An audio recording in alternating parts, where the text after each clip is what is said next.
Ouah, salut à tous, c'est Sturi, bienvenue sur le nouvel épisode de mon incroyable carrière sur Total Extreme Wrestling 2016 avec la ECW en décembre 1997. Pour le prochain épisode, nous serons en 1998, la France championne du monde. Hein? Bon, elle a regagné aussi, bien entendu, en 2018, mais bon, voilà, moi je suis de cette génération-là, moi c'était grand moment, tu vois, imagine, j'avais 12 ans. Oh, la France, Zidane, voilà, le triplé, mais non, le doublé contre le Brésil, le but d'Emmanuel Petit à la fin, enfin bref, 1998, une belle année pour le catch. Rabi et Norbert sont souvent attachés à l'époque WWF 1997, d'ailleurs si vous connaissez l'émission Les Boomers du Catch, qui est en rediffusion sur la corde à linge, vous verrez que 1997 c'est une année que je connais pas si bien, hein, voilà, de WWF parce qu'elle était plus diffusée à l'époque. Nous, on avait les diffusions de WCW à l'époque sur Canal+. Et toute cette période, on va dire, de fin 96 à fin 99, à peu près, tout ça, je l'ai vu que très très tard, en fait. Et pas forcément, tu vois, bien dans le contexte. J'ai pas regardé ces années-là de manière chronologique, j'ai été chercher des trucs un petit peu à droite, à gauche. Et de ce fait, c'est des années que je connais peu. Et c'est à peu près pareil pour la ECW, parce que j'ai commencé, moi, à regarder les choses CW dans l'ordre chronologique quand WWE, sur leur network, ont remis tous les épisodes de Hardcore TV, tous les pay-per-view, etc., que tu pouvais suivre, voilà, et te créer une chronologie pour suivre un petit peu tout ça. Et encore, par moment je fais des sauts dans le temps parce que tous les épisodes d'Hardcore TV sont pas forcément des plus chouettes à regarder. Il y a du très bon à la ECW en 97, comme il y a du un peu moins bien, tu vois, et puis il y a des choses aujourd'hui qui me dérangent un petit peu plus, tu vois, d'être vu. C'est normal, parce que la mentalité évolue, etc. Mais bon, nous, on a revu l'histoire, et enfin, vous avez ce nouvel épisode de TW. Je sais, en plus de ça, que c'est réclamé, hein. Sous quasiment toutes les vidéos que j'ai sorties depuis 2 semaines, il y a toujours des petits messages, pour dire Sturi, c'est quand le prochain épisode de TW? C'est quand? C'est quand? Et ça ne fait que 2 semaines. C'est ça qui est fou. Cette série a donc désormais 37 épisodes, puisque c'est le 37e. Il y a des trous totalement incroyables. Voilà. Je sais pas si vous vous rappelez, cette série, quand même, on l'a commencé il y a un peu plus de 2 ans. Désormais, il y a des trous. Regardez, ça, c'est l'épisode numéro 20.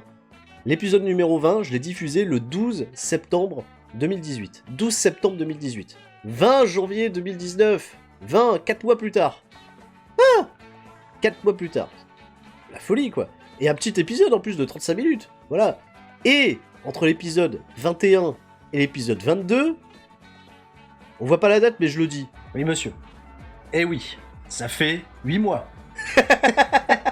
8 mois qu'on attend cet épisode numéro 22. 8 mois, t'imagines? 8 mois sans épisode. Donc, il y a eu 3 épisodes qui ont tenu sur une année complète. Et là, j'aime bien avoir autant de messages qui me réclament la suite de TW en même pas 2 semaines. C'est-à-dire que la hype qui a été retrouvée, je pense, sur cette série. Alors, et on joue à TW 2016, alors que TW 2020 est sorti. Il est sorti. Voilà. Et pour l'instant, j'attends de trouver des modes qui me correspondent un petit peu. Comme j'ai dit, hein, un mode historique qui m'intéresse beaucoup. Il y en a un qui est sorti, mais qui est en version bêta pour le moment, donc il est vraiment toujours en phase de test. C'est une partie à partir de 2004. Je pense que 2004, c'est une super année pour démarrer. Il y a plein de choses, à faire. Et notamment la Ring of Honor est très intéressante en 2004 parce que t'imagines, ils ont des talents comme CM Punk, ils ont Bryan Danielson, ils ont Samoa Joe, ils ont un roster de fou. Et j'en ai déjà parlé sur Twitch, si vous me suivez sur Twitch, Sturi316, de temps en temps je fais des vidéos, il n'y a pas de planning. Ça arrive un petit peu quand j'ai un peu de temps devant moi et que j'ai envie de discuter avec vous.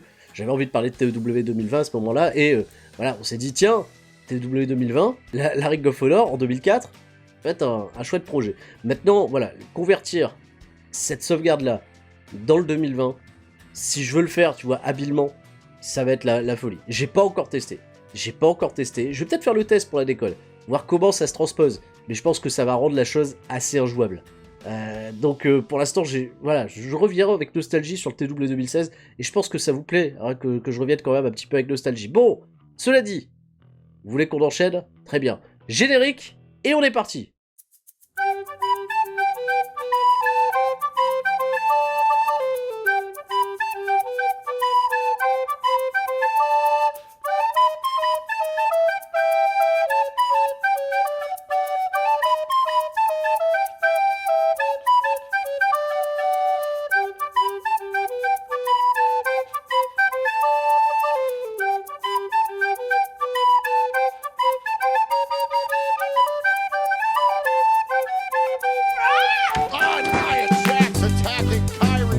on sort de cet incroyable show qui était November to Remember, qui nous a quand même fait un super rating globalement, donc qui va, je pense, redonner encore un petit coup de boost à notre compagnie et notamment à nos workers qui doivent être ravis de travailler dans un tel environnement. Le CW en pleine expansion, c'est quand même fantastique. Et la grosse information, c'est qu'économiquement, on est bien. On avait fait du profit 353 000 $ le mois dernier, ce qui est plutôt chouette. Et quand on a besoin d'argent, bien entendu, on va dans la Twistate et ring. Voilà, c'est bien. Bon, on prendra peut-être un petit peu plus de risques pour cet épisode. On essaiera peut-être de signer un peu plus de nos catcheurs en contrat exclusif, donc ça c'est des petits trucs que je vais peut-être faire en off. Mais la grosse information, c'est que Stone Cold Steve Austin est redevenu notre champion ECW. C'est un petit peu la fin, tu vois, d'un gros équilibre avec Paul Heyman qui avait lancé son expansion de la ECW avec tout un petit clan, voilà, qui rappelle peut-être un peu la NWO. Je sais bien, mais Paul Heyman s'est pris des bateaux dans les roues par rapport à un deal TV.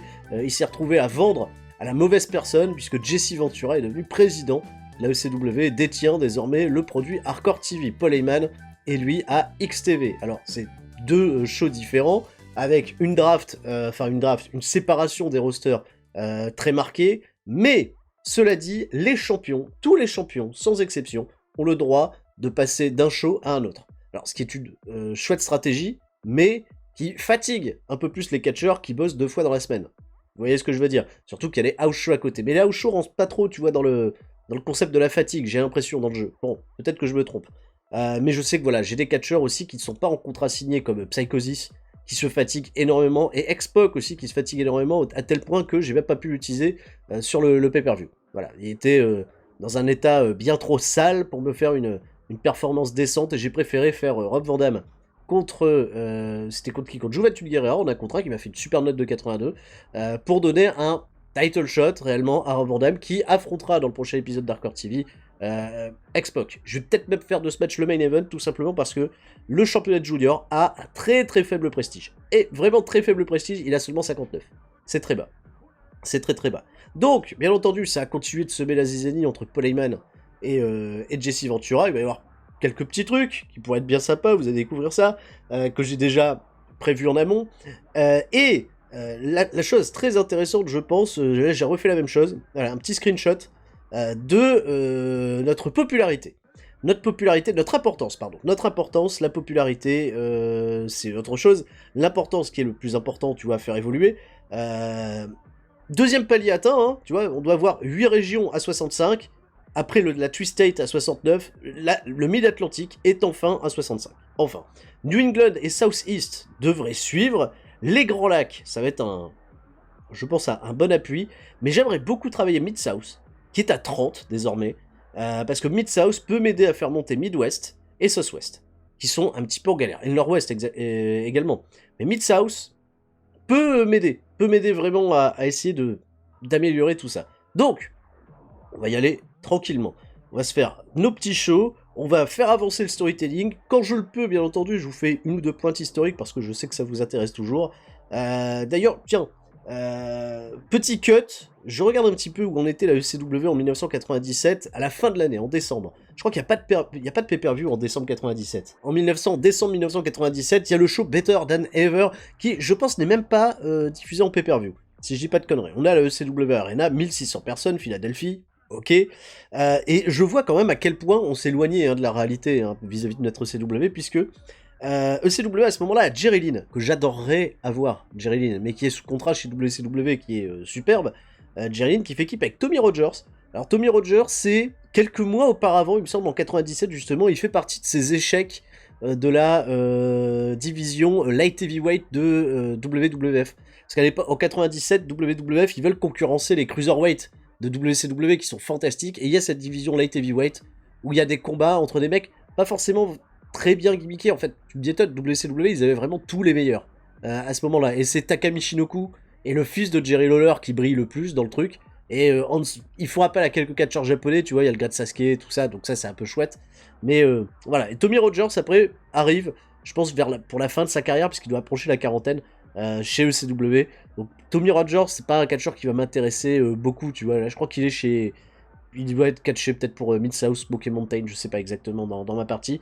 Le FBI, c'est vrai, déjà la ECW, moi ça m'intéresse pas du tout de recréer le FBI avec Little Guido, Tracy Smothers.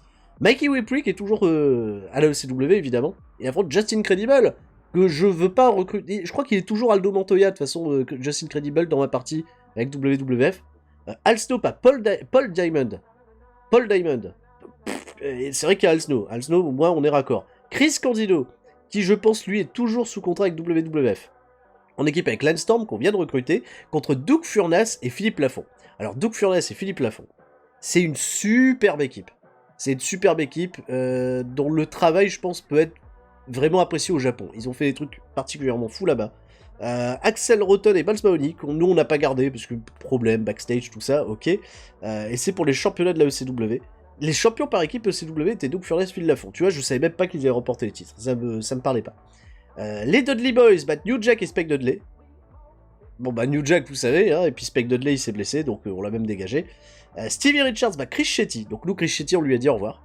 Et Rob Van Dam et Sabu battent dans le main event Taz et Tommy Dreamer. Ça doit être assez chouette. Je crois que Rob Van Dam et Sabu à ce moment-là sont heal, tous les deux, si je dis pas de bêtises, en 97. Et ça feud pas mal entre Rob Van Dam et Tommy Dreamer à cette époque-là. Ok, bah voilà, petit passage historique, donc en effet, on est très éloigné de tout ça. Alors, je m'étais arrêté sur le profil de Louis Piccoli parce que, pendant que je faisais mes petites recherches historiques, j'ai pensé à Louis Piccoli, qui est chez ECW, il me semble, hein, peut-être à partir, je crois qu'il fait peut-être 97, 96, 97, parce qu'il fait une année avant ça chez WWF, qui est assez oubliable, il est sous la gimmick de Rad Radford. Alors c'est un jeune catcheur canadien, Louis Piccoli, qui est l'innovateur du Death Valley Driver. Donc, Death Valley Driver, c'est quand même assez cool d'avoir créé ce move. Et en tout cas, il en est fortement crédité par plein de catcheurs. Alors j'aimais parce que dans sa description, il est marqué que le Death Valley Driver est innové, enfin il a été inventé avant ça par la catcheuse Etsuko Bita. Je ne le savais pas, tu vois, je découvre. Donc Louis Piccoli, super catcheur, et c'est tragique Louis Piccoli parce que il a été addict à pas mal de drogue, il a réussi à s'en sortir de la drogue, mais derrière ça, il a eu un cancer malheureusement, et il est mort au tout début de l'année 98. Tu vois, mais il reste quand même un peu, voilà, dans l'idée. C'est Louis Piccoli, il y a beaucoup de catcheurs qui lui rendent hommage. C'était pas un mauvais catcheur du tout. Là, vous voyez ses stats, ça va, hein, c'est pas dégueulasse. Louis Piccoli peut-être, en Rad Radford, bon ça a jamais décollé, hein. Il a fait 95, c'était de la beat card, pour finalement perdre et finalement jobber en équipe avec le Brooklyn Brawler. Bon, soit. Mais pas un mauvais catcheur du tout. Bon, pour revenir au jeu, dans la partie réelle, WCW a tenu son show World War 3, 1997, avec Kurt Hennig qui remporte, ouais, l'ancien de chez nous, Kurt Hennig, Mr. Perfect, qui remporte une bataille royale de 30 personnes. Alors, petite information aussi par rapport à ces fameuses batailles royales, tout ça, World War 3 chez WCW, c'était pas la même chose. C'était leur concept qui rivalisait potentiellement avec le Royal Rumble inventé par WWF, c'était très marqué, etc. Tu pouvais pas faire. Mais, dans le jeu, ils ont pas intégré le concept des World War, ils ont mis bataille royale de 30 personnes. Alors, en réalité, les World War, si vous ne le saviez pas, je vous l'apprends, voilà, c'est toujours bien, il n'y en a pas des très bons. Non, les World War, il y en a eu 3, je pense, hein, si je dis pas de bêtises. Je crois que c'est 95, non, 96, 97 et 98. Je pense qu'il n'y en a pas eu plus. Imagine, ils mettent 3 rings. T'as 3 rings, et t'as 60 catcheurs, 20 par ring. Et le dernier, tu vois, dans chaque ring, parce que t'as pas le droit normalement de passer d'un ring à un autre. Tu vois, t'es réparti en 3 groupes, dans 3 rings. Il y a une grosse bataille royale, donc t'as 60 catcheurs en même temps, tout le monde se balance par-dessus la 3ème corde, et les 3 derniers, tu vois, après se regroupent dans un même ring. Voilà, c'est un peu le concept. Voilà, c'est pas terrible. Mais bon, Kurt Hennig a gagné. Donc on est content, parce que Kurt Hennig, voilà, c'est un ancien de chez nous, ça fait plaisir, enfin, Kurt Hennig qui gagne. Il y avait du beau monde là-dedans. Il y avait Hogan. Ouais, there's Hogan. Est-ce qu'il y avait Hogan? Oui, il y avait Hogan. Hogan qui fout rien, hein, dans le jeu. Je sais pas si vous avez remarqué ça, mais Hogan ne fout strictement rien. À la WCW, il fout rien. Match history, voilà. Là, il a fait World War. Très bien. Et dans tout le jeu, depuis qu'on a lancé le jeu, le mec, il a fait 3 matchs. C'est son 3ème match. Ah non, là je suis en année 97. Non, All Years, non, il en avait fait plus. Mais en 97, là on termine l'année, le mec il a fait 3 matchs. Il a catché en février, en avril et en novembre. Après il fait le cinéma. Là il est passé. Il a un angle dans le show? Il a un angle? Je sais pas s'il y a un angle. Donc Jack Roberts, Basting pour conserver le championnat WCW, ça fait une note de 99 par contre. Sa mère, Jack Roberts, il fait des notes incroyables. Ric Flair a battu VK Wall Street, qui était l'ancien IRS, pour le papa de Bray Wyatt d'ailleurs, pour conserver le championnat WCW United States. Il y a Rip Rogers qui est sur Men at Work, ok, voilà. Après, il n'y a pas des matchs bien intéressants. Le Blue Bloods a battu Bad and Duggan. Ils font équipe, s'ils veulent. 73 quand même, ça va, c'est pas mal. C'est peut-être des meilleures notes que les Smoking Guns. Mais bon, voilà, c'était une petite intervention. Non, Hogan, je sais pas ce qu'il c'est. Hogan, quasiment tout le temps au cinéma. Il utilise. C'est pour ça que j'ai l'impression que WCW, ils font quand même des bons shows, tu vois, globalement, mais des fois, quand tu vas voir ce qui est simulé, c'est un peu étonnant. En même temps, WWF, j'ai même constaté un truc qui va vous faire halluciner. WWF, ils sont premiers, tu vois, dans la compagnie Wars. Ils sont premiers, mais ils sont redescendus au niveau culte. Ils sont au même niveau que nous. Ils n'ont pas 8 régions à plus de 65% d'importance au sein des États-Unis. Et après, il y a plein... Voilà, là, je pense qu'il n'y a pas grand-chose, tu vois. Il y a peut-être une région qui est redescendue en dessous et ils ont fait « Ah, bah, on est obligé de vous remettre au niveau culte. » Mais t'imagines? Niveau culte, les mecs. Et il n'y a que New Japan qui sont 3e, qui ont le niveau international. C'est un peu fou. C'est un peu fou. Mais après, je sais pas, hein, le rank... rated on importance. Donc je pense qu'après c'est global, tu vois. Et on est solide 9ème. On va essayer d'aller reprendre UWA au Mexique. Là je peux pas vraiment... Tu vois, mes concurrents, là je suis la 3ème compagnie nord-américaine. Hein. Maintenant réellement. On est la 3ème compagnie nord-américaine, mais là pour aller... pour monter vraiment plus haut, il va falloir gagner grave en popularité, parce que notre catch est déjà très bon. Il peut être encore meilleur. Tu vois, le catch de New Japan... et de leur show, à chaque fois, il y a un show New Japan, voilà. Tu vois les shows New Japan, show rating 90. Ah Misawa bat Jushin Liger. 99. Enfin, on n'y est pas encore. On n'est pas encore à ça. Mais bon, on va y arriver. C'est 4, bien sûr, on va y arriver. Allez, j'avance, et en avant Guingamp, Hardcore TV, on se book ça, et après on se book l'intégralité de notre mois. On va avancer sereinement. Hardcore TV qui débute, ah oui, bah oui, pas d'incident, rien, tout va bien, le backstage était plutôt sain. On est dans les Grands Lacs. On est dans les Grands Lacs, donc on fait 2695 personnes, un petit peu moins, mais ça a occasion un petit peu, tu vois, de tester les popularités et de voir si les notes baissent pas trop dans cette région où on est un peu moins populaire, et vous vous rendez compte que, pas du tout va bien. Steve Austin vient au ring pour célébrer sa victoire sur Vader, remercier les gens, etc. Bon, pas de soucis. Vader n'est pas là ce soir parce qu'il a vu la branlée qu'il s'est pris, on n'est pas prêt de le revoir de sitôt. Hein, puis ça m'arrange, comme ça je fais des économies. Hein. Il n'est pas en contrat signé, hein, Vader. Je souhaite pas pour l'instant le signer. Ça me coûterait vraiment très très cher, je pense, de signer Vader.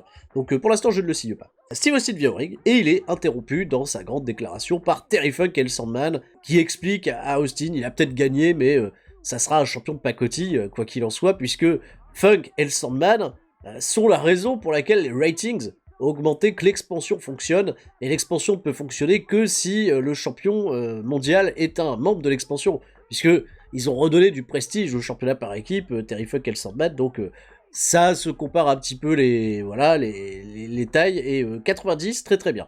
Affaire à suivre, très intéressant. Bon, on verra bien. 90, il y a du star power, ça me va. Derrière, Great Sasuke contre la Parka, pour la déconne.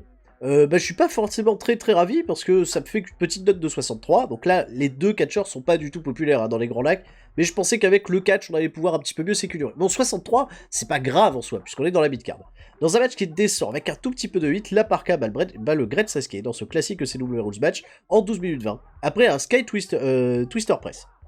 Très bien. Donc ça me fait une note de... Voilà, il y a 58 pour le Great Sasuke, 53 pour la Parka. J'ai mis...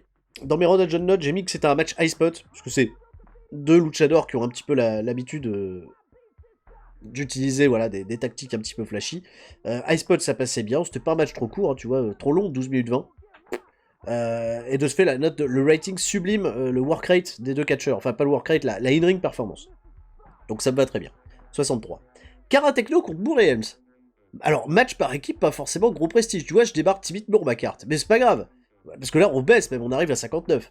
Mais dans un match qui a eu une descente, un peu du catch descend, et un tout petit peu de hit, parce que là encore, dans cette région-là, les mecs sont pas des plus populaires, Moore et Helms, ça peut être intéressant, vont battre Cara Techno. Moore et Helms qui perdent tout, ils battent le Techno Kid et Doug Gilbert. Personne n'a râlé d'ailleurs, c'était super.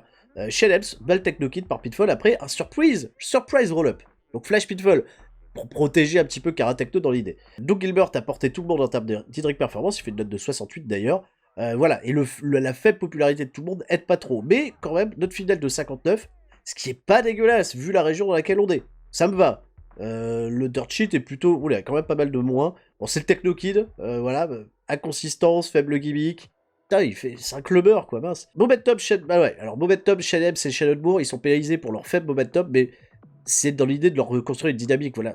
J'ai quand même Shannon et Shannonmoore, on va essayer quand même de les reconstruire un petit peu. Derrière, alors là, on va remonter un petit peu en Star Quality.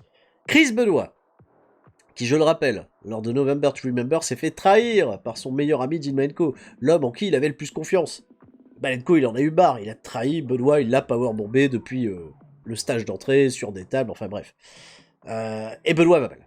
Benoit va mal, il s'attendait pas à une telle trahison, et il est prévu pour un match ce soir, mais il a pas le goût, tu vois, il est pas bien. La storyline de ce fait avance et gagne de la hit, donc très bien, 77, bonne note.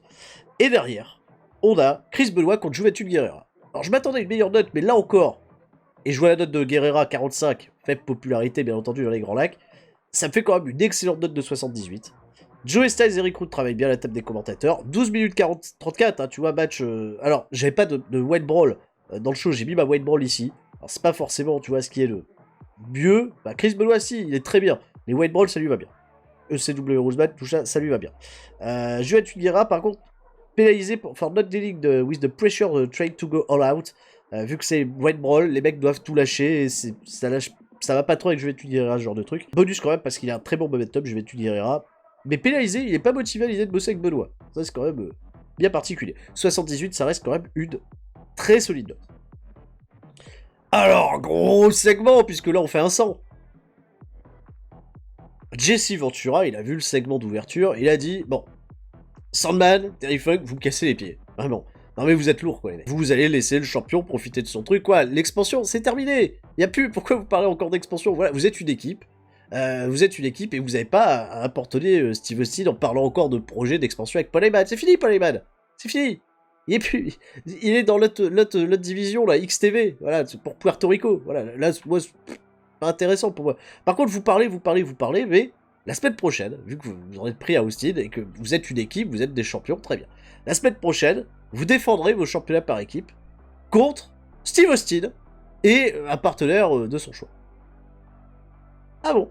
Bon, eh ben, les mecs ils sont dégoûtés, etc. Grosse annonce, donc on va avoir un match avec champion. C'est plutôt classe. Et gros match en prévision, tu vois. Donc la semaine prochaine, Hardcore TV, Terry Funk et le Sandman contre Steve Austin. Gros rating, 100, qu'est-ce que tu veux que je te dise?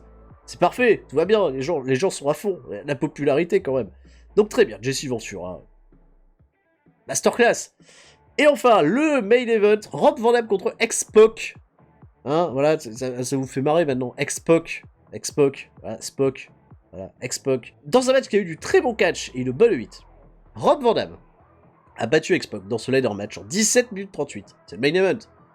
Et Rob Van Dam a récupéré la ceinture et est devenu le nouveau champion ECW Juniors. Tout le monde fait une note de 74, mais au final, je fais une note de 81. Le match a été, je pense, un peu sublimé. X-Pac n'a pas râlé sur le fait d'aller sur le cul pour Rob Van Dam. Donc Rob Van Dam, nouveau champion de Junior. Parce qu'X-Pac, finalement, j'aimerais l'utiliser peut-être autrement. Il va peut-être rester dans la course, mais Rob Van Dam avec le titre, ça me donnera peut-être un petit peu plus d'opportunités. X-Pac qui se retrouve bloqué, de ce fait, il est bloqué, il peut plus... voilà, il est bloqué. Il va avoir un seul roster, et c'est le roster où il a perdu, donc il se retrouve à Hardcore TV. Rob Van Dam peut aller sur les deux rosters. Voilà, fin du show. 82, très bon show. Voilà, 82, très bon show. Tu vois, c'est pas forcément grave si au début du match, au début du show, pardon, on fait des petites notes là de 59 et 63 parce que voilà, c'est sublimé par ce qui s'est passé ici, évidemment. Évidemment. Mais oui, c'est très très bien d'ailleurs. Alors 2.40, excellent rating, vraiment pas déconnant. Le Great Sasuke qui a besoin de souffler, d'ailleurs on me prévient que son contrat se termine dans un mois. C'est vrai que j'ai pris des contrats courts pour le Great Sasuke, pour certains autres catcheurs. Donc je sais pas encore si je vais renouveler le Great Sasuke. Moi ça me semble pas si mal hein, pour le moment. Il est lower mid-carder. Il coûte cher quand même. Il coûte assez cher. C'est vrai qu'il coûte cher. Il est un peu inquiété. Parce qu'il n'a pas été à November to Remember. Il est assez cher, mais il a quand même des stats vraiment très intéressantes. Tu vois, safety 99, donc ça c'est plutôt chouette. Basic psychologie, on est sur 2 gros 85. L'athlétisme est à 86. Ce qui est vraiment loin d'être déconnant. Il y a un peu de star power. Il y a Star Quality 74. C'est vrai que ça peut être très intéressant en super babyface. Ah, aïe, aïe, aïe, aïe, aïe, aïe, aïe. 11 500, hein, ça serait quand même cher, mais surtout pour un lower mid-carder. Surtout pour un lower mid-carder. Si on parle... Il bosse chez qui, lui? Il bosse chez qui? Parce qu'il me dit, je suis fatigué. Bon, il demande un meilleur push. Il a MPW, donc Michinoku Pro, ECW et IWAJ. Michinoku Pro, il est peut-être loyal, hein. Je sais pas si je peux le signer. Si je négocie, contrat signé. Bon, 11 500, par contre, c'est mort, frère. Je peux pas te donner autant d'argent. On lui fera peut-être pas les 2 ans dans la série, elle va s'arrêter avant. Je vais lui proposer 10 000 punch. Et on verra bien. Hein. Parce qu'il y a tellement à travailler, je vais dire, en termes de popularité que... Même là, c'est pas très intéressant hein, de l'avoir pour un tel tarif. C'est excessivement cher. Hein.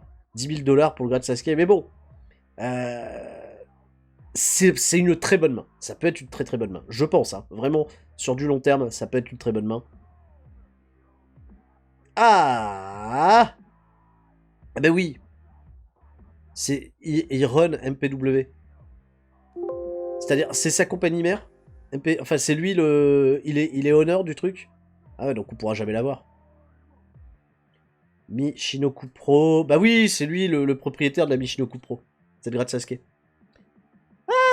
Ah ouais, donc c'est mort, je peux pas l'avoir. Il va donner priorité de toute façon à la compagnie qui gère, quoi.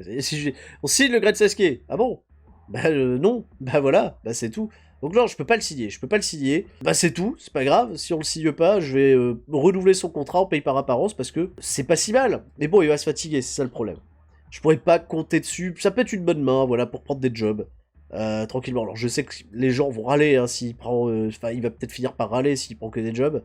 Mais bon, avec les incroyables notes de mes catcheurs qui ont eu à passer au Japon, je vais peut-être aller faire un show au Japon. Ça va être la merde, hein, ça va me faire un rating pourri. Mais pour la déconne, j'aimerais bien faire un show au Japon. Vraiment pour la grosse déconne. Grosse déconne. Un show au Japon. Ouais. Donc le grade Sasuke, qu'est-ce que j'en fais finalement je vais lui redonner, voilà, paye par apparence. Négocier, donc contrat signé, c'est pas possible. Putain, là on est passé à 2100. Alors on va baisser quand même. Là il est à 1840, il va me demander. Il va me demander plus quand même. Je vais essayer de refaire 1840 et je vais le faire sur une année. Trajet non couvert évidemment. Il veut 1940, il veut 100 balles, 100 dollars de plus. Eh ben allez. Voilà, je suis pas à 100 balles près. Bon, très bien. Donc le grade Sasuke est resté à la maison. Oui, ça m'intéresse, je préfère le garder lui. Quel catcheur que je vous recommande d'aller découvrir un petit peu la carrière du grade Sasuke, c'est pas mal. Tiens, Thomas Kiyonma qui demande de la thune. Qu'est-ce qui lui arrive? Il est à 220. C'est moins des 580 qu'il a d'habitude. 75%, allez. John Zordig, je suis en contrat. Ah, je négocie avec John Zordig également. Ok. Je savais même pas. Je vais peut-être proposer un contrat signé. Possible, hein. C'est pas possible que je lui ai proposé un contrat signé. Donc les ratings, on aurait fait un 2.40, ça c'était super. Tape to Heal, donc Grad Sasuke, voilà, qui a besoin. USWA, Production Change, ok. Ernest Miller aussi avec WCW. Le chat Miller, voilà, que j'ai pas pris, mais ça m'intéressait pas. Psychosis aussi, je suis dans le dernier mois. Alors Psychosis qui se fatigue énormément, par contre, Lokura Mortal, qu'est-ce que c'est bien. Qu'est-ce que c'est bien. Et Ketsuke Sasaki est en fin de contrat chez New Japan Pro Wrestling. Alors... Oh, je peux tenter Ketsuke Sasaki. Il est d'accord pour dealer avec nous. Je pensais qu'il allait dire, oh, la compagnie est trop petite. Mais non, il a pas une si grande popularité que ça au Japon, hein, Ketsuke Sasaki. Et il a une très très bonne popularité aux États-Unis, mais merde. Mais merde. Mais carrément. Qu'est-ce qu'il propose chez New Japan? Ah oui, 15 900 dollars par mois. 15 900 dollars par mois. Ketsuke Sasaki. Là, c'est un vrai kiff que je vais me faire. Parce que j'adore Katsuke Sasaki. Quel catcheur. Alors, hop, not covered. Non, je couvre toujours pas les frais. 3 ans, très bien. Push, jamais en dessous de la mid-card. On sait jamais. Je préfère mettre jamais en dessous de la mid-card. Make new offer. Alors, je sais pas du tout comment il va matcher avec le style de la ECW. Mais je m'en fous.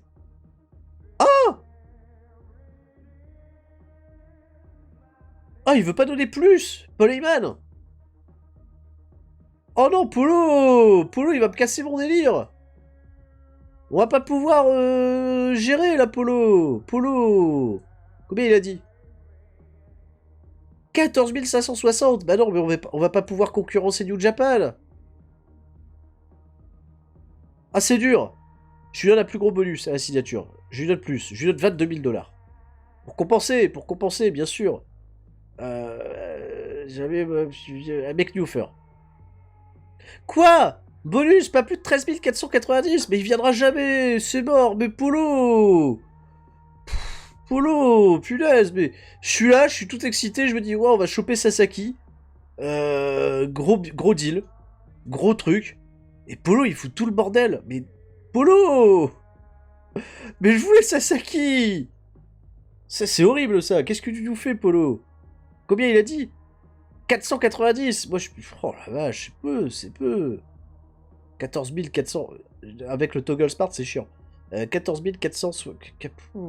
Polo. Je mets 430. C'est l'une des deux offres qu'il étudie considérablement. Non. Je vais rajouter des trucs. Déjà, bonus. Bonus, je pense que New Japan propose un bonus de 10%, de 20% par événement. 20%. Sur 3 ans, 20%. Alors, moi je vais lui proposer 2 ans. Avec un bonus. De 30%. 30%. 30%. Gros bonus. Bon, ça par contre, je le fais pas. Notre compete clause, ouais, inclus, mais évidemment. Trajet non couvert. Je couvre tes trajets. En plus de ça, voilà, je suis taré, je couvre tes trajets. Mec lui offer.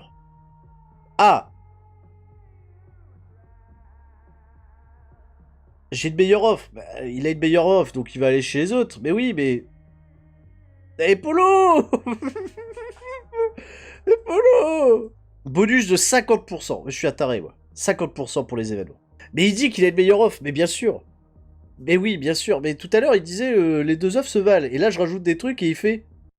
Ah, je veux, moi. Je veux le garçon.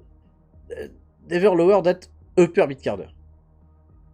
Upper mid-carder, c'est chaud quand même. C'est chaud parce qu'on sait jamais comment le jeu peut le dépêcher. Blue Chip Prospect, non. Occasionnel dossier hack. Develop your skills dans futur main eventer. Futur main eventer. Je lui dis ça. Et peut-être que ça passe. Je crois qu'il avait dit 90. 50%. Non, c'est pas possible, quoi. Peut-être pas 2 ans, mais 4 ans. Mais 4 ans. Ça se trouve, 4 ans. Ah! Très bien. Non. De ce fait, je vais peut-être pas mettre 50%, faut peut-être pas déconner. Je vais revenir à 30. Ok, donc j'accepte ces conditions, à moins qu'une meilleure offre se présente à moi, dans un proche avenir. Mais pour l'instant, on se positionne bien. Donc on va la tenter comme ça. Et s'il y a une autre proposition, bien entendu, du Japan, bah là, tant pis, je vais devoir lâcher l'affaire.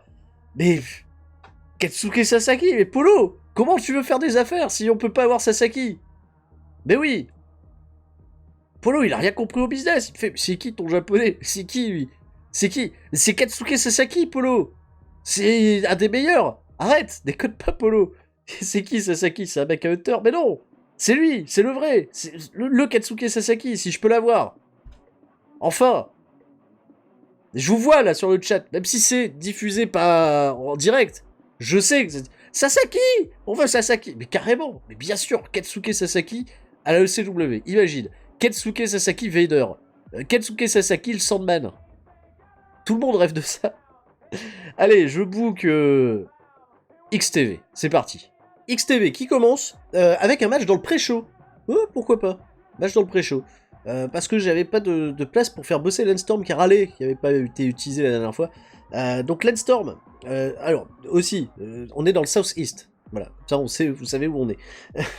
Landstorm que j'ai pas utilisé du tout, donc là j'ai pas véritablement de plan, donc je vais donner un match pour squasher Tomoaki Honma. Enfin, squasher, il faut quand même 6 minutes 36, c'est dans le pré-show, donc ça va pas influencer sur la note, mais ça fait travailler le catcheur, ça permet de faire des tests, ça fait un 53.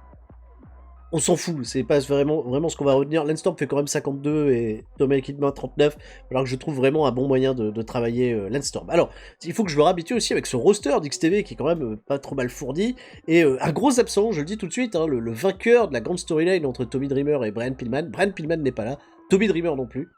Donc, à voir où ça nous mènera. Pour l'instant, j'ai pas encore de plan. J'aimerais arriver sur quelque chose avec Brian Pillman, mais je trouvais que c'était pas le bon endroit, surtout sur un show d'une heure. En fait, ça va vraiment être dans mon esprit XTV, c'est ça qui est compliqué. Hein. Pour l'instant, on a fait des super shows, mais ça reste quand même pour moi le show B, hein, clairement, par rapport à Hardcore TV. C'est... Voilà. Mais il y a du star power, vous allez voir dans cet épisode qu'il va y en avoir. Stevie Richards, justement, qui va ouvrir le show principal, Stevie Richards qui va parler de sa deuxième chance, de sa deuxième opportunité, puisque ce soir, Stevie Richards va affronter l'ancien champion ECW Heavyweight, à savoir Vader. Est-ce que vous vous souvenez de la note incroyable qu'avait fait ce match lors du dernier épisode? Stevie Richards va avoir sa chance, puisque Vader, en ayant perdu le titre, est officiellement à XTV pour le moment. Il est à XTV. Bougera peut-être, mais pour l'instant, il est à XTV. Je trouvais que c'était intéressant de l'avoir dans cette position-là, justement. Stevie Richards. Alors, il est à XTV, mais attention. Stevie Richards, donc, ce soir, il a sa deuxième chance contre Vader. Match hardcore, qui me fait une note loin d'être décollante, puisque Al Snow et Pitbull Wolf vont s'affronter dans un match hardcore, qui a du bon catch, une décente réaction de la part du public. Al Snow va battre Pitbull Wolf dans ce match hardcore, après un snowplow, après que Francine soit intervenu. Francine qui est venu aider Al Snow, bien entendu. Pendant le match, Pitbull de Rodney est venu attaquer Al Snow, ça n'a pas suffi. Francine est venue patati et ça fait une victoire de filou pour Al Snow sur les Pitbulls. Et je démarre ici un programme entre les Pitbulls et Al Snow et Bullpain. Voilà. Petit programme de mid-card. Vraiment, un mid-card par équipe qui va m'aider peut-être un petit peu plus à développer Al Snow. Je vais faire gagner en popularité, je pense, parce qu'on va peut-être s'appuyer un peu plus sur Al Snow à l'avenir. 72 contre 67, ça fait un 74, c'est très bien. Très bon match. Rocky Maivia, notre nouveau champion de télé, ne défend pas son titre, mais va battre Billy Kidman par soumission avec un sharpshooter. Pas grand chose à y retenir. Rocky fait quand même des faibles notes, je trouve, 67. Après, il n'a pas la grande popularité dans le Southeast, là non plus. Et d'ailleurs, il se blesse, ce con, il se blesse. Soit le Maritime Elbow, qu'est-ce qui se passe? Son coude est parti à la nage? Qu'est-ce que c'est que cette blessure? 67-62. Alors Billy Kidman est là pour le job. Alors ils font des bonnes notes, mais 61. Alors c'est peut-être ma note de Radajat, Rocky qui domine. C'est peut-être ça qui a pas plu. Mais c'est pas grave. Rocky derrière va faire une promo avec Jayla Jepson et il va se faire défier pour la semaine prochaine pour un combat contre Barry Windham. Dont on sait pas trop quoi foutre, Barry Windham. C'est un peu la déception, Barry Windham, jusqu'à présent. Donc 70. La foule est un peu plus chaude. C'est pas grave. C'est bien, c'est honnête. Derrière, on a un match par équipe entre une nouvelle équipe qui s'est composée entre Kid Cash et Chavo Guerrero qui désormais se prénomme Easy Banks. Alors, je voulais faire... Il y a un catcheur que j'adore qui arrive à la fin des années 90. Il a une carrière très très courte, en tout cas de manière mainstream. C'est un catcheur qui s'appelle Easy Money. Easy Money, qui a été chez WCW, il me semble, sous le nom de Jason Jett. Il faisait des trucs un peu hallucinants. Il était hyper flashy comme catcheur. Il n'a pas eu une longue carrière. Et j'ai même pas cherché à savoir s'il était dans le jeu ou what. Mais je me suis dit, Kid Cash, je sais pas quoi en foutre, j'aimerais bien le mettre en équipe. Parce que voilà, c'est un peu compliqué. Et Chavo Guerrero, je l'ai renommé Easy Bex et j'ai fait très bien. On va faire une équipe qui va s'appeler Easy Cash. Voilà. Genre, c'est les Young Bucks d'avant. Je sais pas. Donc Kid Cash et Chavo Guerrero font équipe. Ok. Et ils sont managés par Lady Alexandra. Parce que l'idée, c'était de mettre Lady Alexandra derrière eux, qui a toujours bien managé les deux mecs, en fait. Donc, ça peut faire quelque chose de décent. Ils font tous les deux une ring performance de 59, parce que c'est pas non plus l'état où ils sont le plus chauds. Sex and Violence se relance, tu vois, il y a une grosse défaite quand même la dernière fois. Alors, il y a un projet Sex and Castle, vous en avez parlé, bien entendu, lors des derniers épisodes, parce qu'il fait des ring performances totalement folles. Il y aura un projet Sex and Castle. Pour le moment, c'est peut-être pas le bienvenu ici. Mais juste déjà du bon catch par équipe, puisqu'il faut un match qui fait une quinzaine de minutes, voilà, casse 14, double spear sur Easy Banks, voilà, 75, c'est honnête, c'est très très bien. C'est bien, et ça va relancer l'affaire. Après, gros segment, avec Paul Heyman, qui est pas content. Paul Heyman, il vient au ring avec le Sandman et Terry Funk, hein, comme ils sont champions, ils peuvent jumper d'un show à l'autre, pas de problème. Paul Heyman est absolument dégoûté du traitement qui est réservé à son expansion, à l'idée de ce qu'était l'expansion, et Jesse Ventura qui a tout ruiné. Il avait tout dans les mains, il a tout ruiné, etc. Et Jesse Ventura apparaît dans l'écran, dans le Titantron, et avec un message, Paul Heyman, tu es invité à Hardcore TV cette semaine parce que l'expansion hein, que tu désirais tant. Ah voilà, tu es juste déçu que c'est pas toi qui l'amène, mais moi. L'expansion. Ça le met pas forcément très confort, tu vois. Et puis Terry Funk parle aussi, le Sandman parle, tout le monde a son petit mot à dire pour mal parler de Jesse Ventura. Qu'est-ce qu'il fait, lui? Qu'est-ce qui se passe? 85, bon segment. Derrière, le main event, Vader contre Richard, ça marche encore une fois très très bien, ça me fait une note de 83. Dans un match qui a du superbe catch, une très bonne hit, Vader va battre Steve Richards en 10 minutes 13. 10 minutes, pas plus, voilà. Vader, Hydric Performance de 92, Steve Richards 68, l'expansion de la ECW s'améliore avec ce segment. Vader est déter, et il a démoli Steve Richards, il l'a mangé, il l'a explosé. 83, note globale de 80, ce qui est très bien, ça va, 80, faut pas déconner, hein. C'est bien. Donc, Contract Negotiation, qu'est-ce que j'ai fait avec eux? Qu'est-ce qu'ils voulaient, lui? Non, Terry Funk qui veut une augmentation. Je l'ai pas signé, hein, Terry Funk. De 2570 $ par apparence, il veut 3460. 3460. C'est beaucoup, hein, Funk. 75%. Ça va lui plaire, il va être content. Donc, signature hein, pour John Zanding. Signature. Hop. Il est signé. John Jesus. Et on est toujours, hein, comment ça se passe avec Katsuke? Ah, update. Oh, update. XTV 1.22, très bien. Rocky Maivia s'est blessé, donc le coude qui part à la nage, je sais pas, un truc maritime. Je dois aller voir c'est quoi. Ray Lloyd, le glacier has begun training for his upcoming MMA. Salut, tu retournes in 6 months, donc en fait, qu'est-ce qui se passe? Il est pas là? Donc il est pas dispo, en fait, le glacier. Pendant 6 mois. Moi, j'ai recruté le glacier pour rien foutre avec, quoi. Je peux rien faire. Il se rebarre 6 mois. Eh mais fais ta life, le glacier, qu'est-ce qui... C'est quand même le beat incroyable, le glacier. Bon, le glacier, il va faire du... Si je veux faire, il va faire du MMA. Pour Kensuke Sasaki. Ah, je suis dégoûté. Aïe. Oh. Wow. Les mecs, ils viennent de proposer un contrat à 22 740 $ sur 4 ans. Avec un signing bonus un peu plus faible. Un peu plus faible puisqu'on est sur du 11 370 $. Ah, bah oui, offre sérieusement... tu m'étonnes. Hein, que c'est sérieusement... Alors, Polo, il veut toujours pas, si je fais mec new offer. Alors, Polo, 14 000, il veut pas aller au-dessus, hein. 14 560, mais Polo, enfin. Polo. Il y a un coup absolument dément à faire. Alors là, je vais passer là. Je vais même passer à 50%, voilà. Et je mets 5 ans.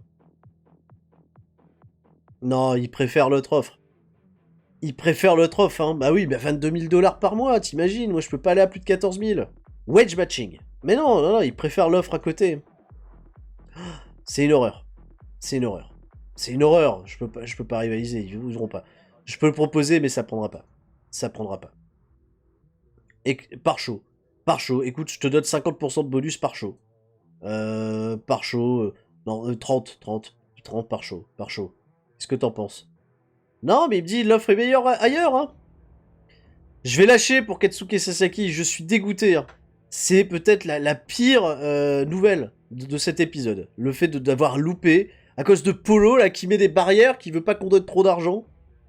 Non mais sans déconner, Polo, on vient de louper Katsuke Sasaki. De ta faute. Tu peux avoir Sasaki dans la compagnie, quoi. T'imagines quand même le deal. Truc de fou. Polo, c'est qui, Sasaki? Comprends pas. Qu'on est dans la merde. On va rater Sasaki avec ses conneries. Et Katsuki Sasaki alterne. Est-ce qu'ils ont encore altéré? Pourquoi ça altère encore? Qu'est-ce que vous faites? Qui c'est ces mecs? Qu'est-ce qu'ils font? Négocier? Bah non, on en était là. Ah, ils sont passés à 24 000, 12 000. 5 ans. 20% par événement. Un bonus de 100%, j'en ai plus rien à foutre. Maintenant, donne-lui un contrat sur 10 ans s'il faut à l'autre. Mais je peux pas aller plus loin que ça, donc si tu veux que je te dise, wedge matching, creative control, airing veto et... Attends, creative control, airing veto, wedge matching. Creative control, je vais pas trop faire ça. Wedge matching, 10 ans on a peut-être abusé, 7 ans. Make new offer. Ah non, il aime bien le... Il aime bien l'airing veto aussi. Hein. Ah mais l'airing veto c'est chaud. Parce que là lui il va dire non je veux pas que tu recrutes tel mec. Et je pourrais rien faire. Par contre contrôler le salaire. c'est pas trop décollant. Si on revient là, le truc sur 10 ans. Ah non, non, non. Je vais faire yes. De toute façon, ça prendra pas. Mais on va faire les cons. Regarde, je vais avancer d'une journée. Il va y avoir une autre proposition de la part de New Japan. Ils vont remettre encore plus. Mais quelque part, je leur ai fait monter, je vais leur faire perdre de l'argent hein, à faire comme ça la concurrence avec New Japan. Donc bon, je pense que c'est pas grand chose, c'est un coup d'épée dans l'eau. New Japan, ils doivent gagner tellement d'argent. Tellement d'argent, tellement de thunes. Ketsu, voilà, de toute façon, Rival Date Build, voilà. Rod Simmons qui est en sourdine, lui m'intéresse pas du tout. Et voilà, Katsuki Sasaki, ça négocie encore. Offre Rival, 24 000, 12 000 de 5 ans. Quoique, c'est pas non plus énorme. Hein. Apparence illimitée. Je sais pas, moi, qu'est-ce que je peux faire de mieux? J'ai mis un bonus de 100% par show. Par show. Jamais en dessous de permis de quart d'heure. Non, mais de toute façon... J'aime bien parce que je vais reproposer à chaque fois des contrats et... Bon, New Japan, j'ai l'impression que là, ça me disait, on a reproposé un autre contrat, mais pas du tout. Hein. Le truc est très similaire. Donc bon, on va vraiment laisser tomber l'affaire. Ok, donc le grade Sasuke qui reste un petit peu à la maison, bah tant qu'il peut y être un petit peu, voilà, reste chez nous. Et par contre, j'ai bien peur hein, que pour le Katsuki Sasaki... Alors on est sur le profil de Scott Steiner, hein, c'est vrai que je vous en ai parlé. Hein. Les Steiner Brothers, ça sera une option pour un petit peu plus tard. Moi j'étais content avec Sasaki, voilà. Tiens, Grand Killings, il demande des sous. Il demande des sous, 75%, allez. Ça te parle plus, ça te dit plus rien, j'avance encore, on va voir, on va découvrir. Hein. Ouais, mais cette affaire avec Sasaki, ça a peut-être... Ah, mais Polo, Sasaki. C'est pas vrai. T'imagines? Ça fait le même ascenseur émotif que quand j'ai vu que Toshiaki Kawada, il avait été relâché par New Japan. J'ai fait, ouais, Toshiaki, qu'est-ce qu'il veut le Sandman? Le Sandman, il est payé 7000 $ par mois, il fait, normalement, je devrais avoir 12 500. 75%, allez. Non, mais oui, non, mais Sasaki, Rival Beaten... Non, pas du tout. Bill DeMott, tiens, est parti dans la Mid-South. Bon, s'il veut, il peut faire ce qu'il veut. C'est pas grave, va dans la Mid-South. Paul Heyman a toujours des big moral issues. Alors, Rocky Maivia, some minor moral issues. Alors, Rob Van Dam, moral issues. Grad Sasuke, moral issues. Lance Storm, moral issues. Ce que vous voulez que je vous dise. Voilà, c'est tout, c'est comme ça. Et Locker Room, des incidents dans le Locker Room. Eh ben, dis donc. Terry Funk et John Jesus. Ah bah, c'est bien ça, il va donner des tips. Voilà. Travailler en tant que heal, très bien. Et Deadly Devon, psychologie, impeccable. Je pense que je vais switcher, je vais mettre Landstorm à Hardcore TV. Je pense que j'ai plus besoin d'un heal à cet endroit-là. Donc on va mettre Landstorm là. Donc le glacier, et puis là... Hein. Ah oui, parce que je suis dans le booking. Donc c'est pour ça. Non, je pensais que c'est parce qu'il est parti s'entraîner que je pouvais pas le virer. Je vais le virer. Je vais tellement le virer, le glacier. Il va rien comprendre, le mec. Je vais tellement le virer. Twistate, faisons de l'argent. Voilà, on a un petit peu décollé, là, Peak Base Value, Twistate, on va faire de l'argent. Et on est parti, booking de cet incroyable show, où il va y avoir un match de championnat par équipe avec le Sandman, je le rappelle, et Terry Funk contre Steve Austin, et un partenaire, on sait pas encore qui c'est. Découvrira. Hardcore TV qui débute avec un 3 contre 3, petit 3 contre 3 pour la déconne, avec Lance Storm, qui fait équipe avec les Dudley Boys, contre Matt Hardy, qui fait équipe avec Raven et John Zanding, qui est désormais John Jesus dans leur équipe. Raven, find Jesus. Ça vous a beaucoup fait marrer, ça. Raven a trouvé Jésus. Quand on connaît Raven, c'est un peu étonnant. Mais voilà. Raven a trouvé la foi, qu'est-ce que tu veux que je te dise? Et Matt Hardy qui est avec eux, qui fait yeah. Non, il fait pas encore ça à l'époque, on est en 97, voyons. Mais bon, délire coloré. Et les Dudley Boys qui n'ont pas trop de plans pour le moment, et Lance Storm qui est sans plan, mais qui est là quand même. Mais ça fait globalement un bon match. Il fait une note de 75. Qui a la moins bonne note? C'est 50 de John Jesus. Mais c'est pas grave, il va monter. Matt Hardy 61. Lance Storm fait un timide 55. Devon et Weber et Dudley en équipe, c'est toujours bien, 82-81. Et Raven qui est très à l'aise dans ce genre de match, 86. C'est une victoire pour les Babyface, Matt Hardy et Raven Find Jesus. Quand Raven va faire le tomber sur Lance Storm par Pitfall, Evenflow, DDT. Ça met l'ambiance. De toute façon, c'est un Work the Crowd, c'est pour mettre l'ambiance, et la foule va mettre l'ambiance. Lance Storm off his game, d'ailleurs. Derrière, Paul Heyman, ex-Pac, qui a Hardcore TV, lui est bloqué. Paul Heyman qui est invité. Le Sandman et Terry Funk et Dirty White Girl, l'expansion arrive. Il n'y a pas Vader. Vader, il peut pas, Vader, il est ex-TV, il peut pas venir. Donc il y a cette partie-là de l'expansion qui arrive. Oui, aujourd'hui, qu'est-ce qui se passe, l'expansion? Mais ça existe encore ou ça existe plus? Bon, ils arrivent, Paul Heyman, il donne ses directives, bordel, qu'est-ce qu'il va me faire, l'autre, il me casse les pieds, bon, comment ça va se passer? On verra bien. Paul Heyman est très bon, 75, segment correct. Dean Malenko, on l'a pas vu catcher la semaine dernière, mais Dean Malenko, je le rappelle, est dans un programme actuellement avec Chris Benoit. Dean Malenko, qu'on l'a pas vu catcher, qui s'exprimera un petit peu après son match, va battre Shenems, dans un match qui fait là aussi 75 de rating, c'est un show à 75 aujourd'hui. Fait voilà, un très bon match. D'ailleurs, Dean Malenko et Shenems ont une pretty good chemistry, ce qui a aidé le match, plutôt bien. Dean Malenko s'est blessé. Merde, back injury, ça c'est pas bon. Dean Malenko fait une in-ring performance de 83, Shenems 53. Derrière, il va y avoir un segment très intéressant, puisque Malenko va expliquer, va prendre le micro, va s'expliquer sur pourquoi il a attaqué Chris Benoit, etc., parce qu'il en avait marre de traîner un fardeau et d'être dans son ombre. Hein, parce que Benoit cherchait pas véritablement que le championnat par équipe, il cherche plus à se tirer la couverture, c'est pas un mec sain, etc. Et Malenko, il avait d'autres plans, et Benoit a eu que ce qu'il méritait, voilà. Donc, et Malenko ne veut absolument plus entendre parler de Chris Benoit. Et c'est pour ça qu'il a profité que Paul Heyman soit présent aujourd'hui pour s'entretenir avec lui, et demander sa mutation à XTV. Donc Malenko se casse à XTV. Donc il y a Landstorm qui est arrivé à Hardcore TV, sans explication concrète. Malenko fait le chemin inverse et part à XTV. Donc Benoit pourra plus jamais mettre les mains dessus. Ah, voilà, et ça c'est... Ah, personne l'a vu venir. Bah non, bah, vous l'aviez pas vu venir. Voilà, donc... et comment on continue la storyline derrière? Ça va être bizarre. Mais bon, Malenko se casse. Malenko nous annonce qu'il se casse. Locura Mortal, Juventud Guerrera et Psychosis affrontent le nouveau champion junior Rob Van Dam, qui fait équipe avec Hayabusa. Alors Hayabusa, c'est un peu délicat de le faire catcher parce qu'il catch blessé, mais malgré tout, on fait une très bonne note de 78, ce qui est plutôt très très chouette. Hayabusa fait qu'une petite in-ring performance de 57, mais malgré tout, le match est plutôt cool. Alors on sait qu'entre Juventud Guerrera et Van Dam, il y a une storyline, qui d'ailleurs avance sur ce segment, qui me fait Rob Van Dam Hayabusa battre le Locura Mortal, note de 78, ce qui est loin d'être déconnant. Dean Malenko et Chris Benoit. Alors Chris Benoit, il a appris la nouvelle. Voilà, et qu'est-ce qu'il a fait? Il a vu Malenko, tu vois, se barrer, il rejoignit sa bagnole, Malenko. Je vais à XTV désormais, donc je vais me casser.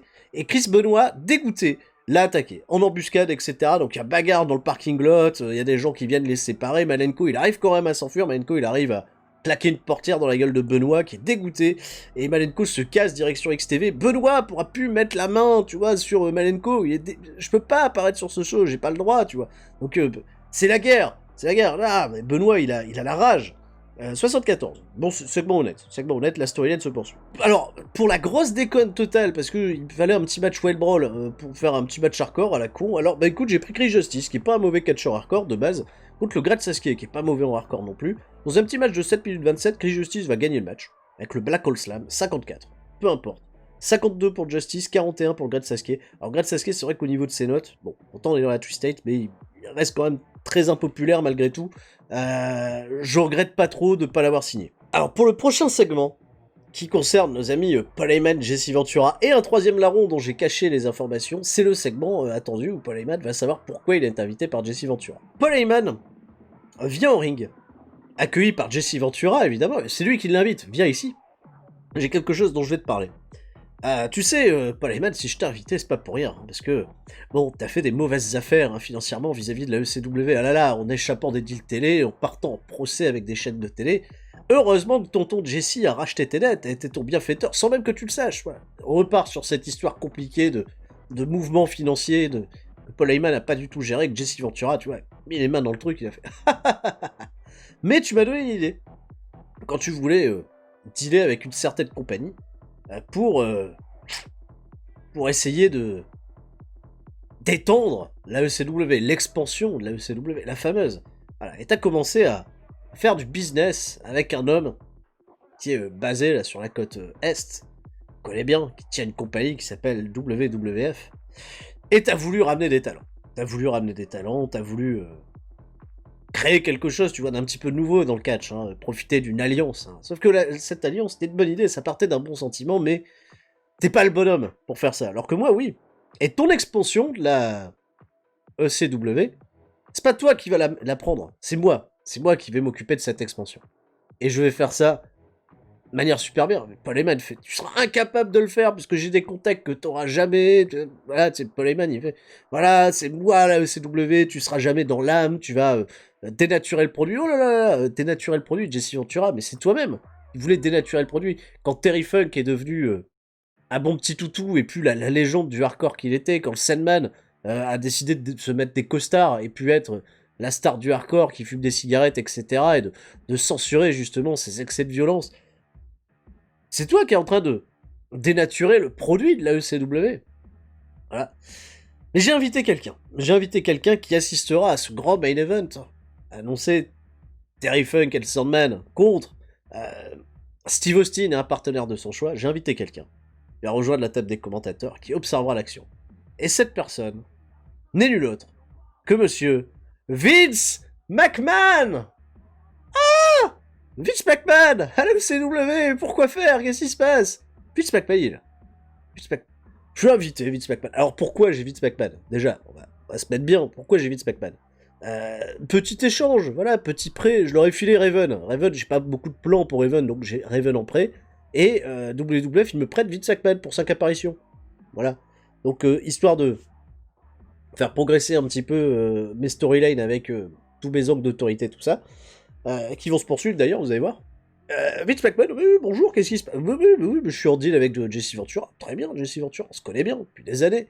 Jesse Ventura, Vince McMahon. Et ça, c'est qui? C'est Polo, c'est lui, Polo. C'est lui, le mec au téléphone là, qui me casse les pieds sans arrêt. Donc Vince McMahon, il balance des dossiers sur Paul Heyman qui est gêné, il est pas bien, tu vois.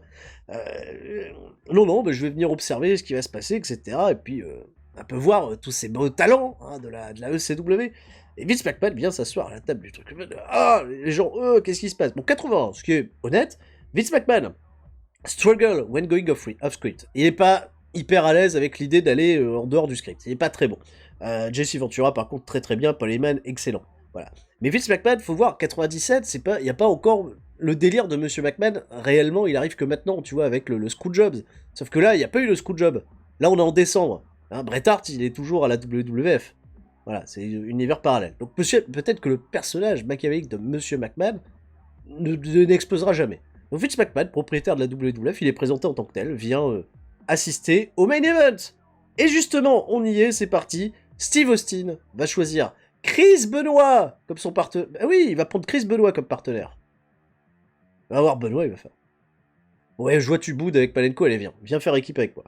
Dans un match exceptionnel, Steve Austin et Chris Benoit vont battre le Sandman et Terry Funk dans ce classique ECW Rules match en 14 minutes 55 quand Steve Austin battra Terry Funk par pinfall après un Stone Cold Stunner.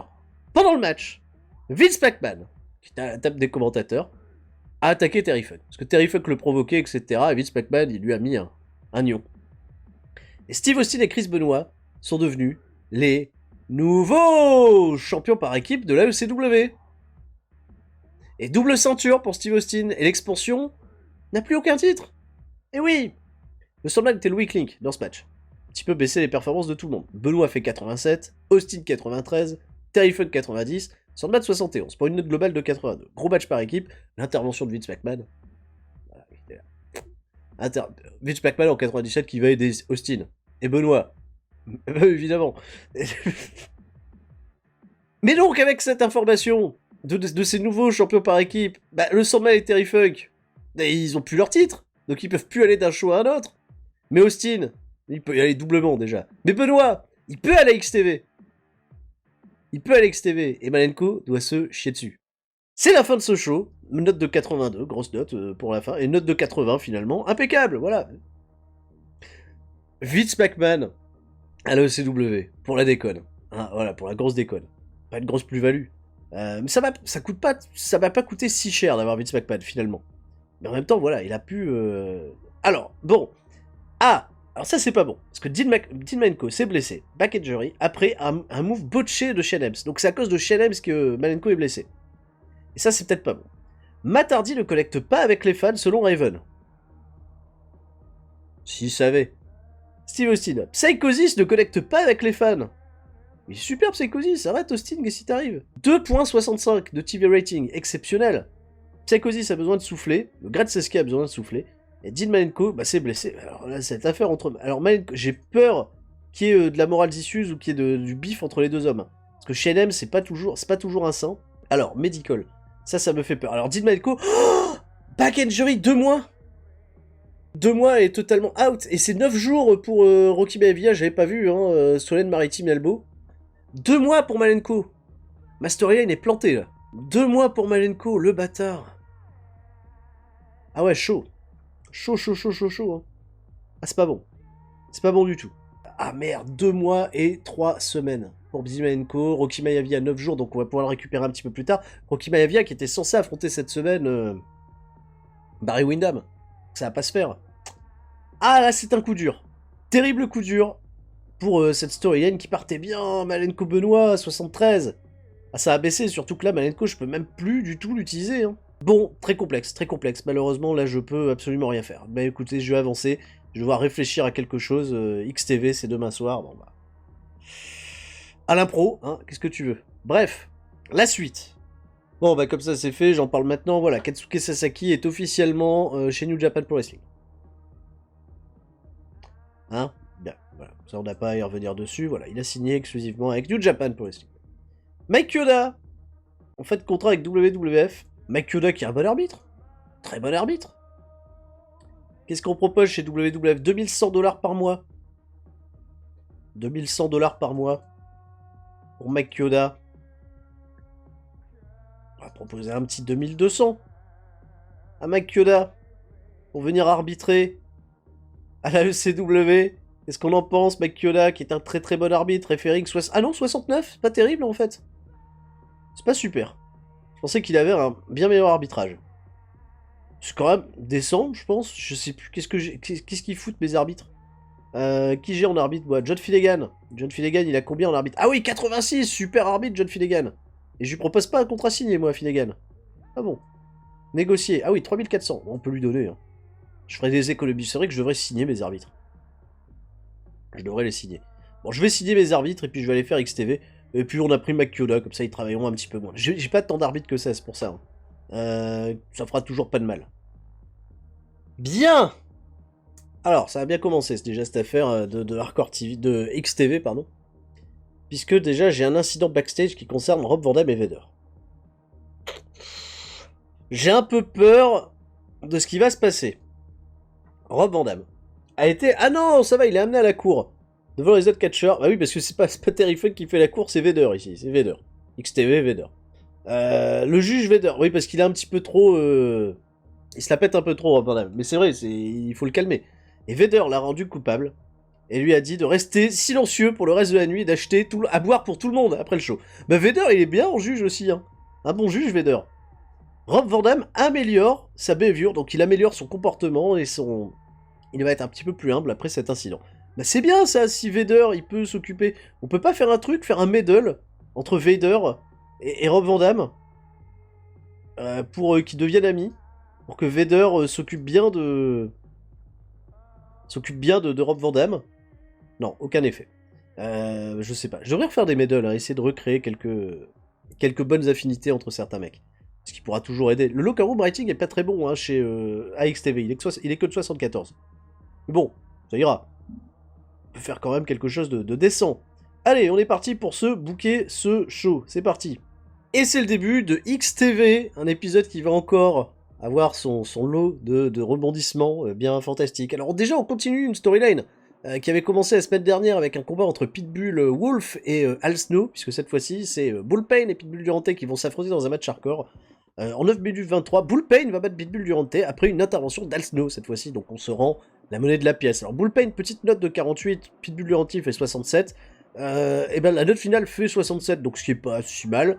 Gros démarrage, de toute façon on me dit gros démarrage, 67, c'est honnête.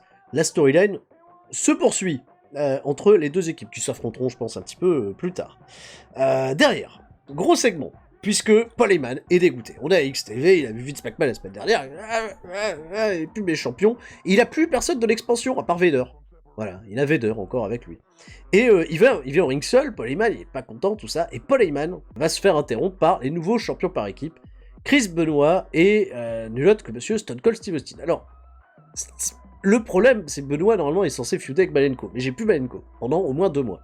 Donc, inventons quelque chose.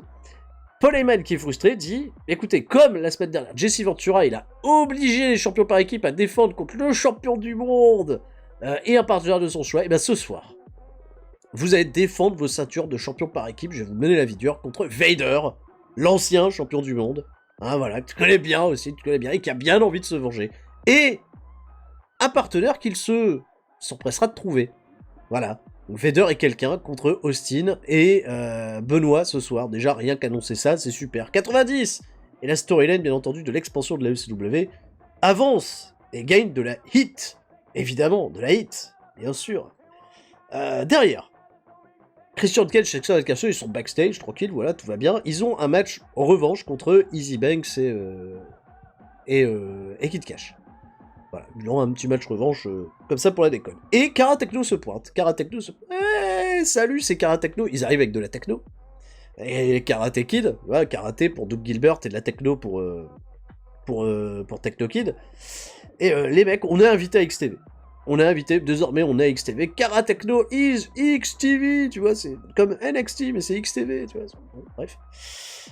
Ça les impressionne pas trop, c'est que ça va être cassé avec Christian Cage. Je dis, bah, de toute façon, c'est des bouffons, on les a déjà battus plein de fois. Sauf que, ils vont avoir un match Ultimatix. Ils vont s'incruster dans le match qui va arriver après, donc ça va être un triple sweat par équipe en Ultimatix pour déterminer les aspirants prochains au championnat par équipe parce que c'est le bordel là en ce moment. Donc Paul Heyman il a quand même décidé de faire des trucs un petit peu compétitifs. Donc vous êtes invités, très bien. Sexton Castle a l'air d'une véritable star dans ce segment. Derrière, on a un excellent match Ultimatix. Dans un match qui a du bon catch, une décente réaction de la part du public, Sex et Violence vont battre Easy Cash et Kara Techno. Quand Christian Cage va récupérer le contrat pour être aspirant numéro 1, et en termes de in-ring work, Sexton Castle était au-dessus de tout le monde, puisqu'il fait encore une performance de 100, ce bâtard. 100. Christian Cage, in-ring performance de 86, Easy Banks 66, Kid Cash 70, énorme, très bien.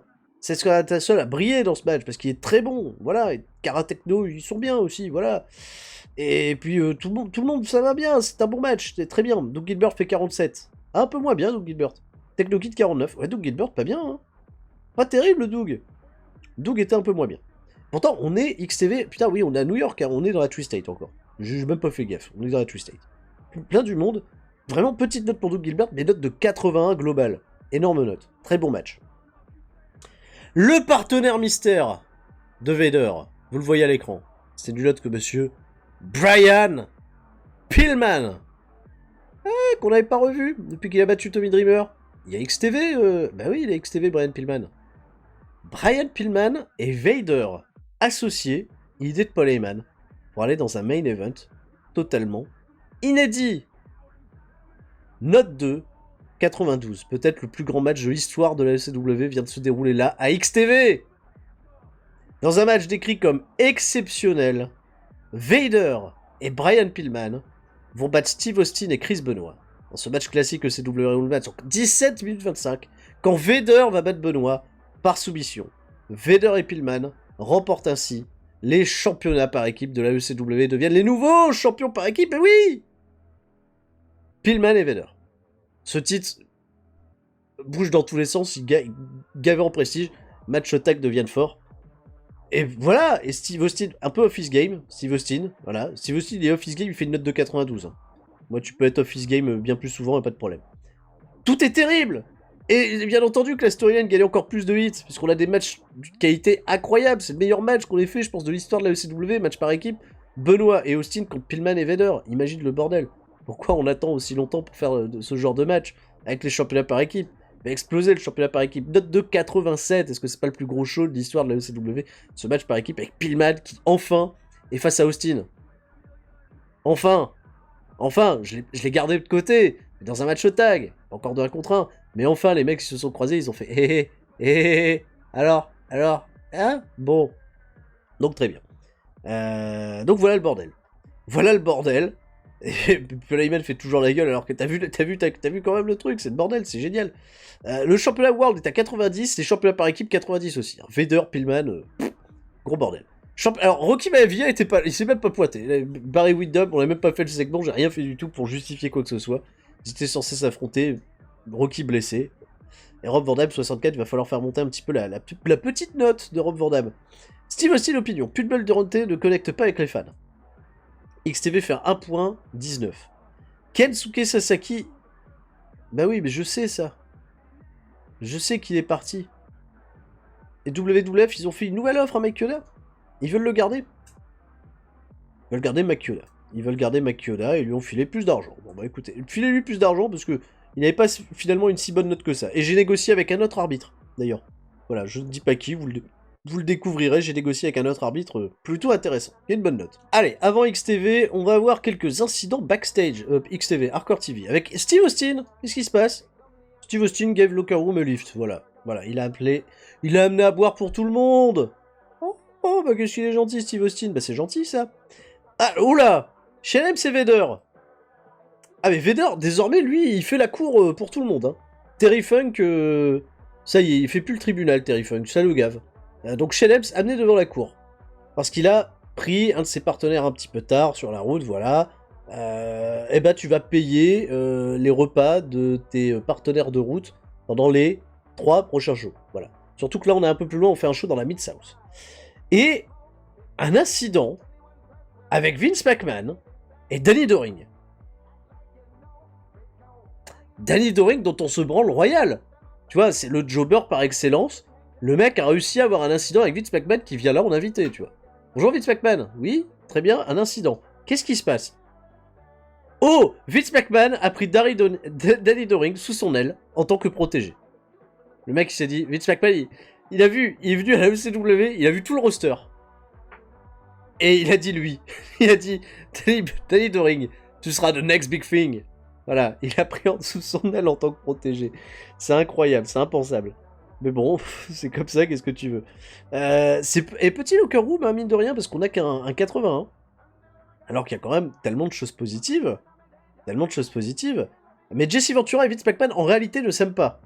En réalité, ils s'aiment pas. Ah oui, non, c'est vrai. En fait, dans l'histoire du truc, bon, c'est pas les meilleurs amis du monde. Hein. Jesse Ventura et Vince McMahon, surtout en 97.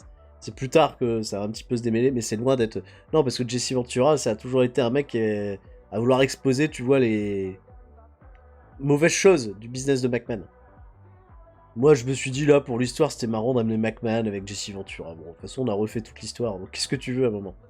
Et le Sandman et John Jesus ne s'aiment toujours pas. Hein. Eux, c'est John Zandig et le Sandman, malheureusement, ne s'apprécient pas. Peut-être essayer, Medal, faire un... Allez, le Sandman et John Jesus, faites la paix. Faites la paix. Zandig, fais la paix. Merde, négatif. J'ai fait négatif au lieu... Mais de toute façon, ça a eu aucun effet. Donc bon, allez-y, détestez-vous encore plus. Non, non, on se déteste assez, ça va, on va arrêter là. Allez, booking. Hardcore TV, qui débute avec Vince McMahon, qui a les pouvoirs pour la soirée.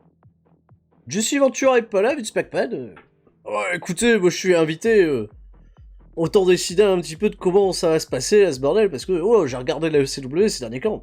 Bien, l'action, grand match par équipe, des grands catcheurs, Vader, Austin, Brian Pillman.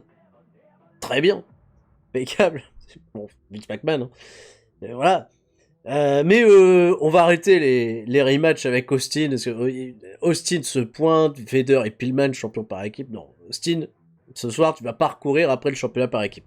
Les gens sont tristes. Les gens sont tristes.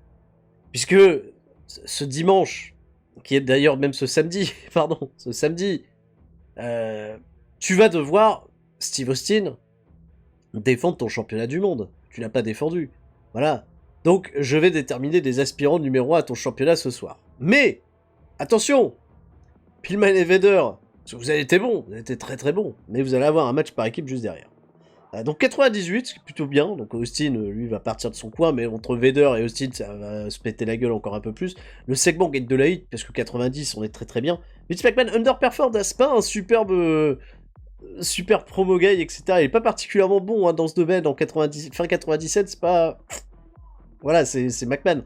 Et derrière, eh ben, ils vont affronter Raven, Finn Jesus, Vader et Pillman. Mais c'est pas si terrible que ça fait que 75, je suis un peu déçu.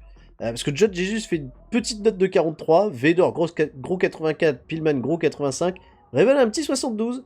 Raven qui recroise Pillman, mais pour autant, baf, ça a pas pris du feu de Dieu. Raven qui est revenu en mid-card là, avec ce truc par équipe. Hein. Mais... il leur a donné, tu vois, un match pour les championnats par équipe, comme ça, Raven, Fan Jesus, ils ont gagné des matchs, donc ils étaient un petit peu over, mais sachez une chose, c'est que les aspirants numéro 1 pour eux, December to Dismember, c'est Sexton Castle et Christian Cage, et si ça bouge pas, ils iront affronter Vader et Brian Pillman. Gros match en prévision, énorme match. 75, ok. Vader et Pillman conservent les championnats par équipe. X-Pac bat Shannon Moore dans un petit match qui me fait quand même une belle note de 78, c'est quand même à noter, avec une super note de 77 pour X-Pac, un petit 54 pour Shannon Moore, mais si on fait 78 derrière, ça me va très bien.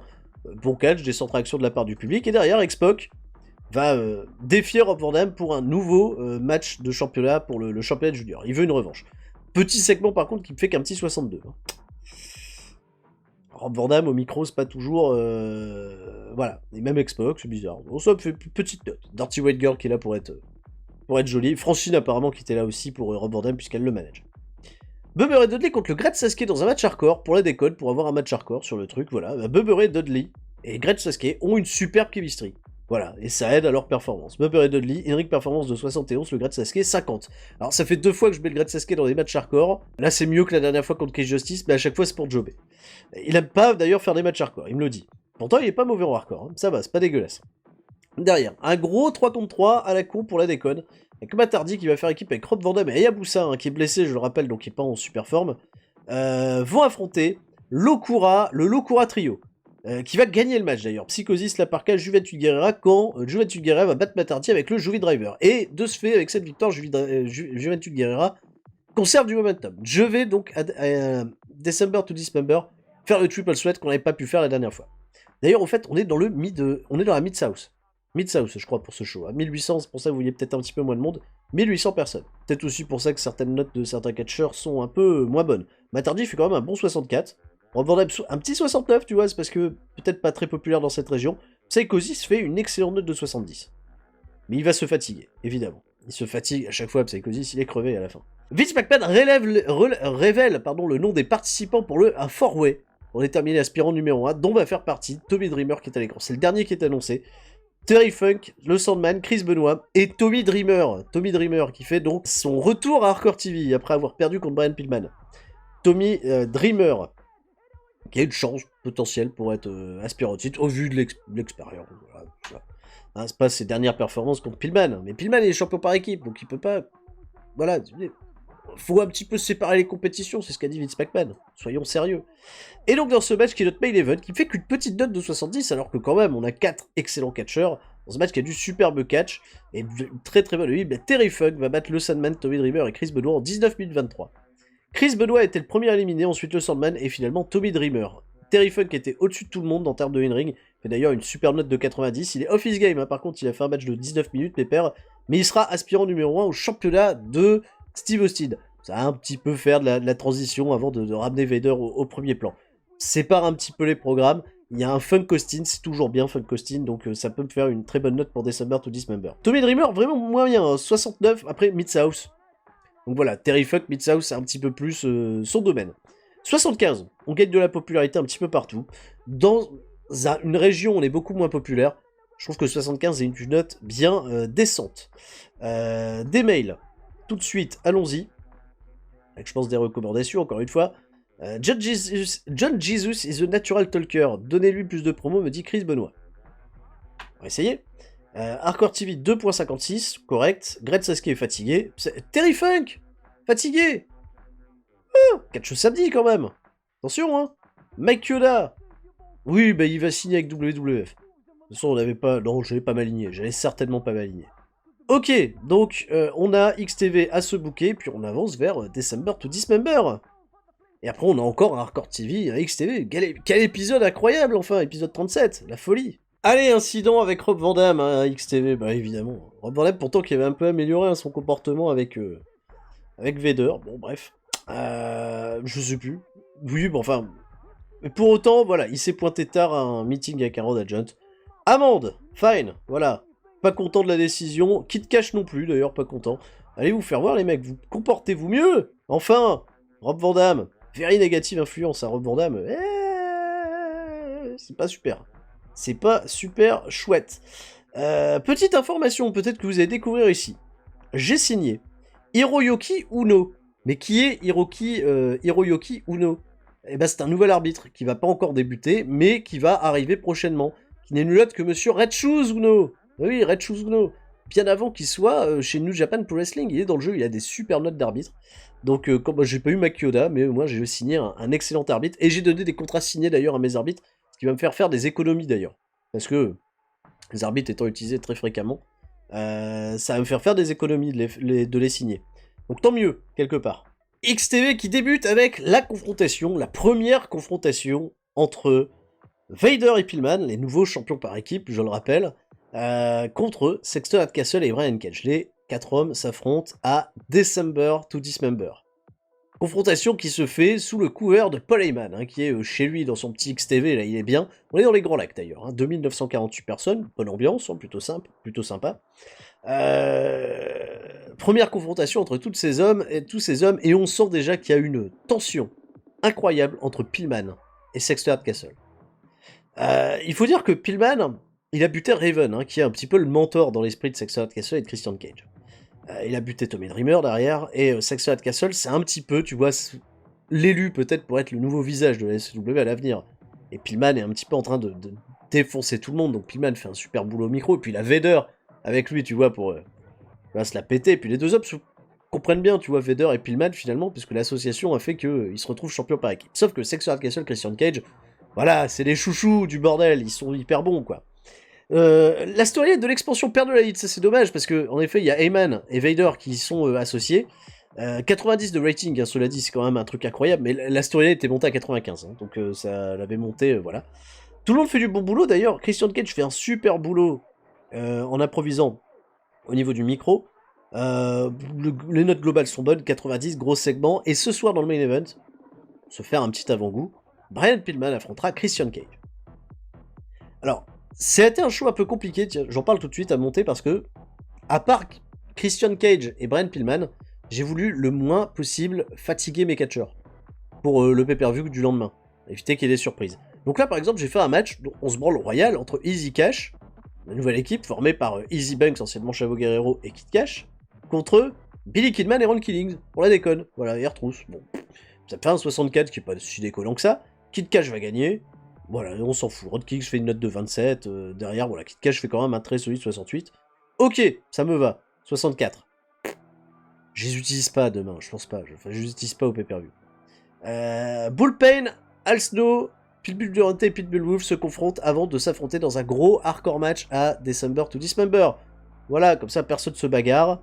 Facile, là, ils vont se confronter, ils vont se dire des noms d'oiseaux, etc. Mais je ne fatigue personne avant leur affrontement. Barry Windham contre Steve Corino, puisque Barry Windham, la lose, totale. Barry Windham qui fait des notes de 50 d'ailleurs, là, qui bat Steve Corino 34, on s'en fout, je les utiliserai même pas, je pense. Windham qui était censé affronter Rocky pour mettre Rocky over. Rocky est blessé. Windham gagne. Derrière, il y a une promo quand même avec Barry Windham qui va se moquer de Rocky et de Jay Jabson parce que Rocky est un froussard qui se planque, voilà. 72. Bon segment, ok, mais bon. Brian Pillman contre Brian Cage. Alors, dans un match qui a eu du superbe catch et une bonne 8, Brian Pillman va battre Christian Cage dans ce match classique ECW Rules match en 14 minutes 52 par arrêt de l'arbitre. Alors, Christian Cage, il a été combatif pendant tout le match, très combatif. Brian Pillman est quand même un niveau au-dessus, mais il a vraiment donné du cœur, Christian Cage, et malheureusement, il s'est blessé. C'est une kayfabe injury. Donc, il n'a pas pu lui permettre de continuer. Brian Pillman fait une très bonne note de 82, petit 68 pour Christian Cage, capable de faire mieux. Mais la storyline avance, parce qu'il y a une storyline qui débute, bien entendu, avec Pillman meets Sex and Violence, c'est le nom de la storyline. Qui n'implique pas Vader, puisque Vader est toujours, je le rappelle, en feud avec Austin, et que je ne l'ai pas terminé pour autant. On fait une petite pause pour l'instant, voilà, et on reprendra un peu plus tard. Brian Pillman, Christian Cage. Donc, 79, donc Christian est blessé, forcément, donc Edge, Sexton Hardcastle va venir, sacristain, château dur, qu'est-ce qui se passe? On est censé avoir une opportunité au championnat par équipe, il est blessé, comment ça va? Et Vader vient, Vader arrive et démolit Sexton Hardcastle. Voilà, comme ça, ils ont passé un message très très clair. Saxon Violence va peut-être arriver diminué au match de ce fait. Va falloir faire attention. Vader attaque, j'ai même marqué Vadar. Il attaque Sexton Hardcastle avec Brian Pillman qui se marre. 93, gros segment, énorme segment. Fin du show, 79, correct. Sans prendre trop de risques. Pillman, Christian Cage, ça va, ils sont jeunes, ils ont encore du bon stamina, il y a moyen de travailler juste après. On est à Noël, ouais. C'est Noël. Tout va bien. Alors, oula, plein d'infos. XTV rating 1.16 et Rocky Maivia retourne. Voilà, bah il peut catcher alors.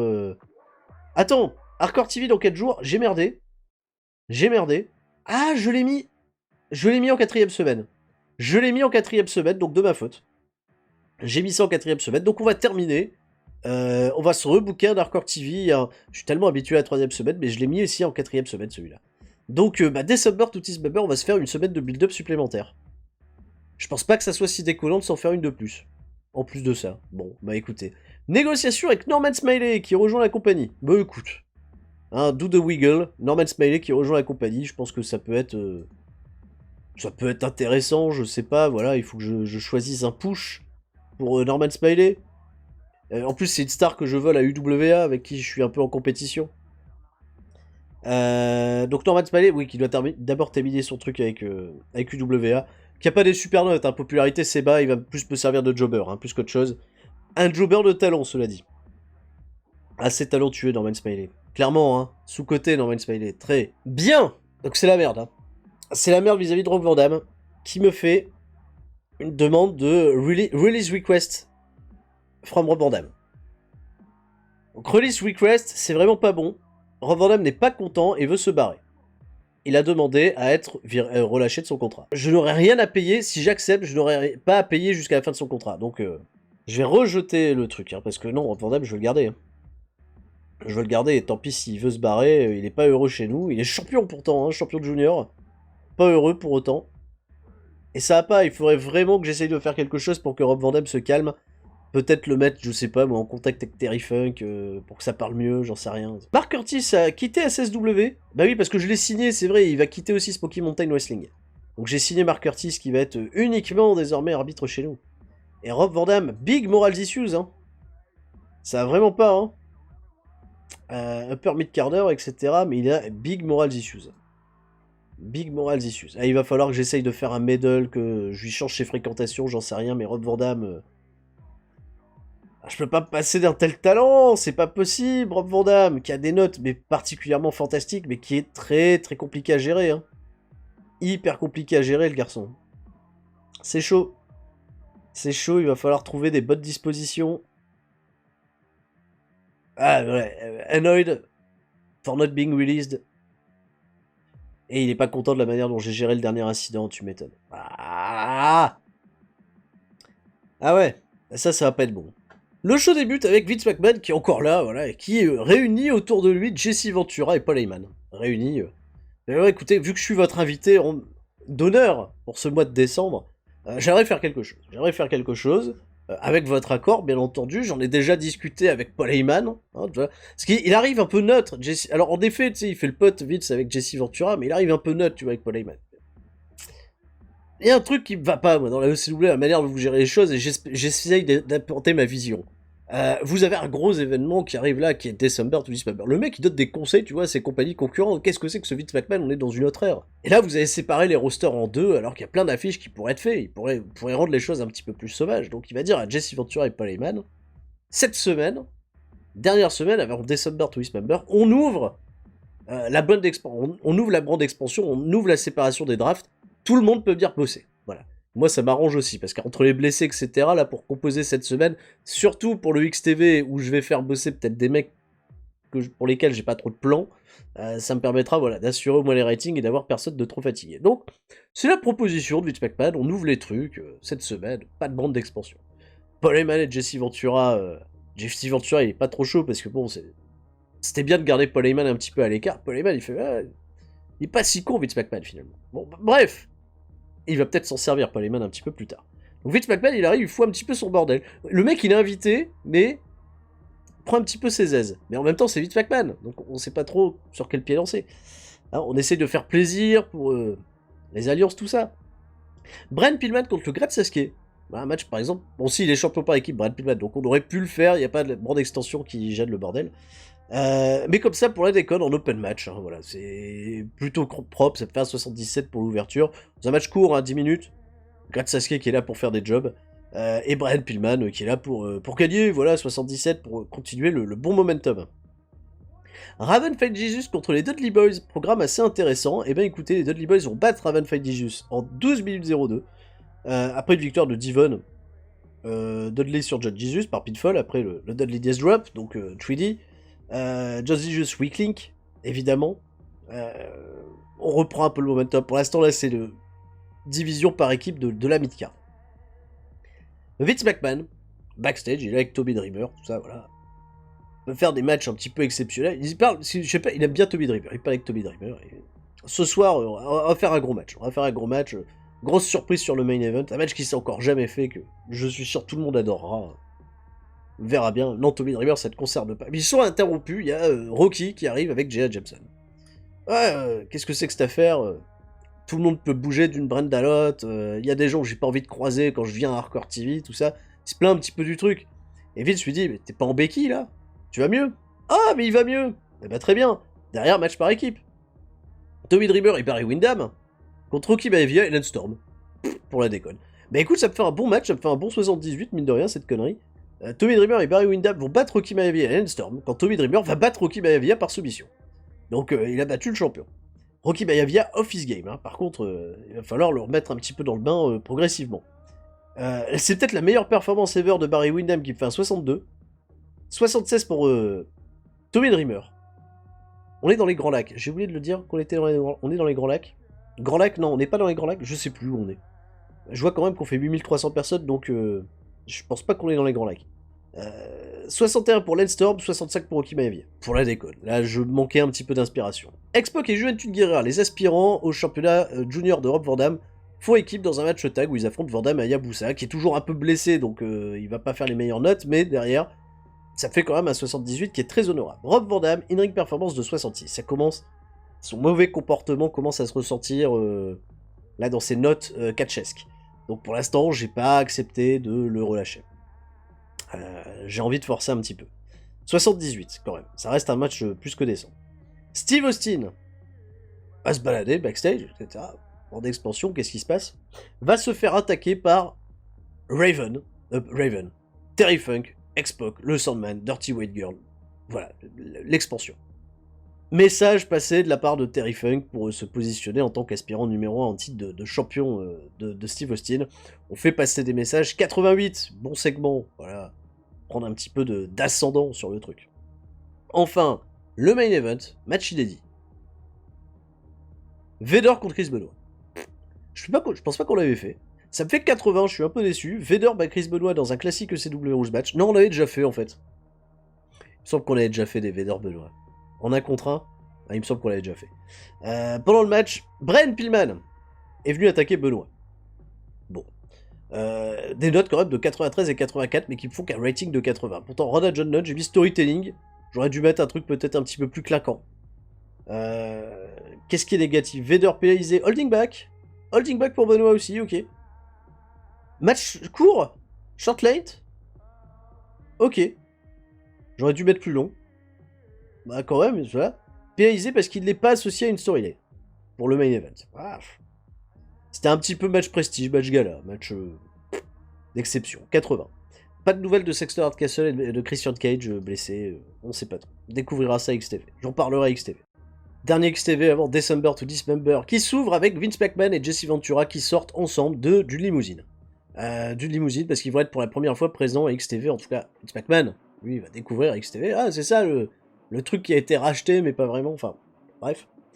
Ils vont être présents pour officialiser la signature de contrat entre Steve Austin et Terry Funk qui aura lieu en fin de show. Paul Heyman sera bien entendu également présent. 74. Voilà. Honnête. Hein, bon. Raven contre Chris Justice, pour la déconne. Match hardcore. Bon, Raven il est plutôt à l'aise dans ce genre de conneries, donc tout va bien. Raven pas Chris Justice, 12 minutes 2, Even Flow DDT. Voilà, pas plus, pas pire. J'ai reprofité du léger momentum de Chris Justice pour faire un match contre Raven. On donnait un petit peu de force à Raven, voilà, qui me fait une bonne note de 86. C'est assez compliqué, parce qu'en fait, j'ai tellement de bons main eventers, là, pour le moment, que Raven, c'est bien de l'avoir un petit peu plus bas dans la carte avec notre ami Johnny Jesus, Zandig. Mais pour l'instant, on n'y est pas encore. On est 77. Je sais pas encore exactement où je vais aller avec Raven. Et c'est un peu compliqué là de réfléchir à tout ça. Et d'enchaîner, voilà. L'épisode arrive derrière. Steve Richards contre Doug Gilbert, pareil, un match pour la déconne qui me fait une bonne note de 72 où Steve Richards va battre Doug Gilbert. 10 minutes. Bon, pas pire, pas mieux, quoi. Note de 69 pour Richard, note de 61 pour Doug Gilbert, et puis c'est en plus de ça un 62. Et Doug Gilbert s'est blessé. Swollen calf muscle. Aucune idée de ce que c'est, mais j'espère que ça va pas être trop grave. Merci Terry Taylor pour l'info. Gros angle. Sexter Hardcastle et Christian Cage sont aptes à participer à December to Dismember, tous les deux. Et ils passent un message très très clair à Brian Pillman et à Vader qui vont aller gagner ces championnats par équipe, etc. Et que ça va être le plus grand match tag team de tous les temps, limite. Voilà, Edge, le plus grand match de tous les temps. 3 contre 3, qui fait un peu office de main event, puisqu'après il y a le segment pour terminer le show. 3 contre 3 avec, d'un côté, ECW Generation qui est reformé, Toby Dreamer, de ce fait qu'il peut basculer d'un show à l'autre, qui est content. Fait équipe avec Al Snow et Bullpain contre le Sandman et les Pitbulls. Toujours un petit peu dans ce cadre de ce programme. Alors, le Sandman, j'ai pas de gros plan pour lui pour December to Dismember, donc il est là. Descente réaction de la part du public, du bon catch, et bah ça fait un match nul. Après double décompte, parce qu'à un moment l'arbitre il en a eu marre. Comptez tout le monde à l'extérieur du ring, et puis voilà. 76, bon match. Bullpain, un petit peu en dessous de tout le monde, en revanche. Un peu décevant. Enfin, signature de contrat les copains, 100%. Grosse signature de contrat. Puisqu'imagine Steve Austin et Terry Funk, le micro, etc. Ça reste quand même assez gigantesque.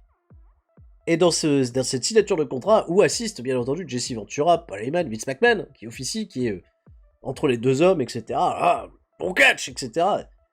Et bien Terry Funk va jouer un sale tour à Steve Austin, vous pouvez imaginer ce que vous voulez, pour le blesser, et Jesse Ventura va pas pouvoir intervenir en quoi que ce soit. Gros segment, très gros segment, qui peut amener vraiment de bonnes choses pour la suite. Alors, gros segment. Alors, Terry Funk, il faut quand même se rappeler une chose, c'est que c'est lui qui tourne heel et lance un peu l'idée de l'expansion. Ouais, dans l'idée, tu peux essayer de trouver de bonnes promos imaginées par Terry Funk. Que si ça a commencé avec lui, ça se terminera avec lui, évidemment, et que ça se terminera avec Steve Austin, qui est l'ennemi numéro 1 dans le plan de réalisation de l'expansion. En fait, toute l'idée, c'est de crédibiliser un maximum Terry Funk, qui est un peu le second choix derrière Vader finalement, puisque c'était Vader le champion. Terry Funk il était un peu second, mais Terry Funk il va avoir son opportunité pour peut-être reprendre l'expansion et la mener dans le droit chemin. Ça plaît, Terry Funk, Vince McMahon est amusé. Vince McMahon, c'est fun. Bien, on y est. Hardcore. December to Dismember 97, dernier show à se booker, gros événement, gros pay-per-view. Grosse ambiance qui est attendue, évidemment, puisqu'on va aller faire ça, ou dans la Twistate. Oh, je vais pas prendre de risque. Twistate, on va blinder en thunes. Les amis, Peak Best Venue, on est au NG Izod Center pour ce show. Ça va être un sacré bordel, on attend un peu plus de 19 000 fans. Ça va être particulièrement costaud. Pas d'incident de locker room, rien du tout, tout va bien. Pas mal d'idées en tête. Pour peut-être un gros climax de cet épisode. Énorme climax. Là, vous allez me dire, c'est WCW, il y en a un verre de trop. Mais bref. Énorme climax attendu. Show démentiel, j'en suis sûr. On est parti. Hardcore, mais décidément. Mais oui, ça va être hardcore, parce que c'est December to Dismember. On est parti. Booking. Et c'est le début de December to Dismember. Quel show. Quel show incroyable. Que je n'ai pas encore vu, bien sûr, mais que j'ai écrit, que j'ai booké, et attention, oulala, là quand j'ai terminé le dernier segment, j'ai fait ah. Et on ouvre avec une storyline petite storyline de la semaine, 20 000 personnes, 20 213 personnes au NG Izod Center, New Jersey. Très bien. Petite storyline, oui, je disais, qui se termine là, c'était la petite storyline du mois entre les Bastard Dudes et les Pitbulls. Dans un match qui va me faire un match décent, match hardcore, 2 contre 2. Al Snow va battre Pitbull Durante par Pitfall après un snowplow. Bullpain et le weak link. Ah, Al Snow 78, Bullpain 48, 70 et 76 pour Durante et Wolf. Plutôt honnête. La storyline s'arrête là, ça me fait quand même un bon 78 et c'était un match bien décent entre ces deux équipes. En revanche, derrière, alors qu'ils célèbrent tous les deux, Bullpain attaque Al Snow et fait un heel turn. Le turn est un succès. Le segment est pourri en revanche, ça fait 57. Les gens, ah bon. Ça, c'est pas du oh mon dieu, trop bien, mais ah bon, où est-ce qu'ils vont aller avec ça? Même moi, quand je regarde là le truc, je fais bon bah Bullpain il tourne heel. Bah, je savais plus trop quoi foutre avec Bullpain en face, donc Al Snow, j'aimerais tenter un truc en solo. Donc on va splitter le truc, et Bullpain, on verra bien ce qu'on en fera. On fera un programme entre les deux, quoi qu'il en soit, on verra bien. Bullpain, donc, se retourne contre Al Snow, et qu'il a remporté quand même la victoire, c'est étonnant. Il nous expliquera ça en weekly, où il sera viré, Bullpain, on verra bien. Derrière, Austin attaque X-Pac. Il attaque X-Pac, il le démolit, etc. Il fait une promo, il fait « Ah, voilà, l'expansion, vous voulez ruiner ma vie.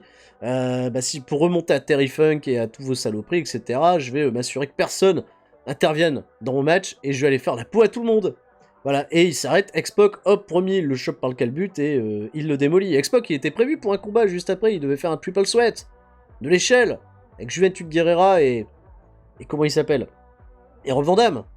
Et donc, de ce fait, il est forfait. En même temps, il était fatigué. J'étais dans les trucs médicaux, je fais putain, encore fatigué, Xbox, pas possible. Donc Austin qui défonce Xbox, voilà, et qui justifie le fait que Rob Van Dam contre Juventud Guerrera se retrouve un match 1 contre 1 de l'échelle. En tout cas, dans ce match qui a du superbe catch, une bonne 8. Juventud Guerrera bat Rob Van Dam dans ce match de l'échelle. Et Juventud Guerrera récupère la ceinture avec l'aide de Psychosis, qui est venu donner un coup de main. Juventud Guerrera remporte le championnat ECW Junior, nouveau champion. Ouais, nouveau champion. 82, grosse note, hein, avec un Rob Van Dam qui fait 74.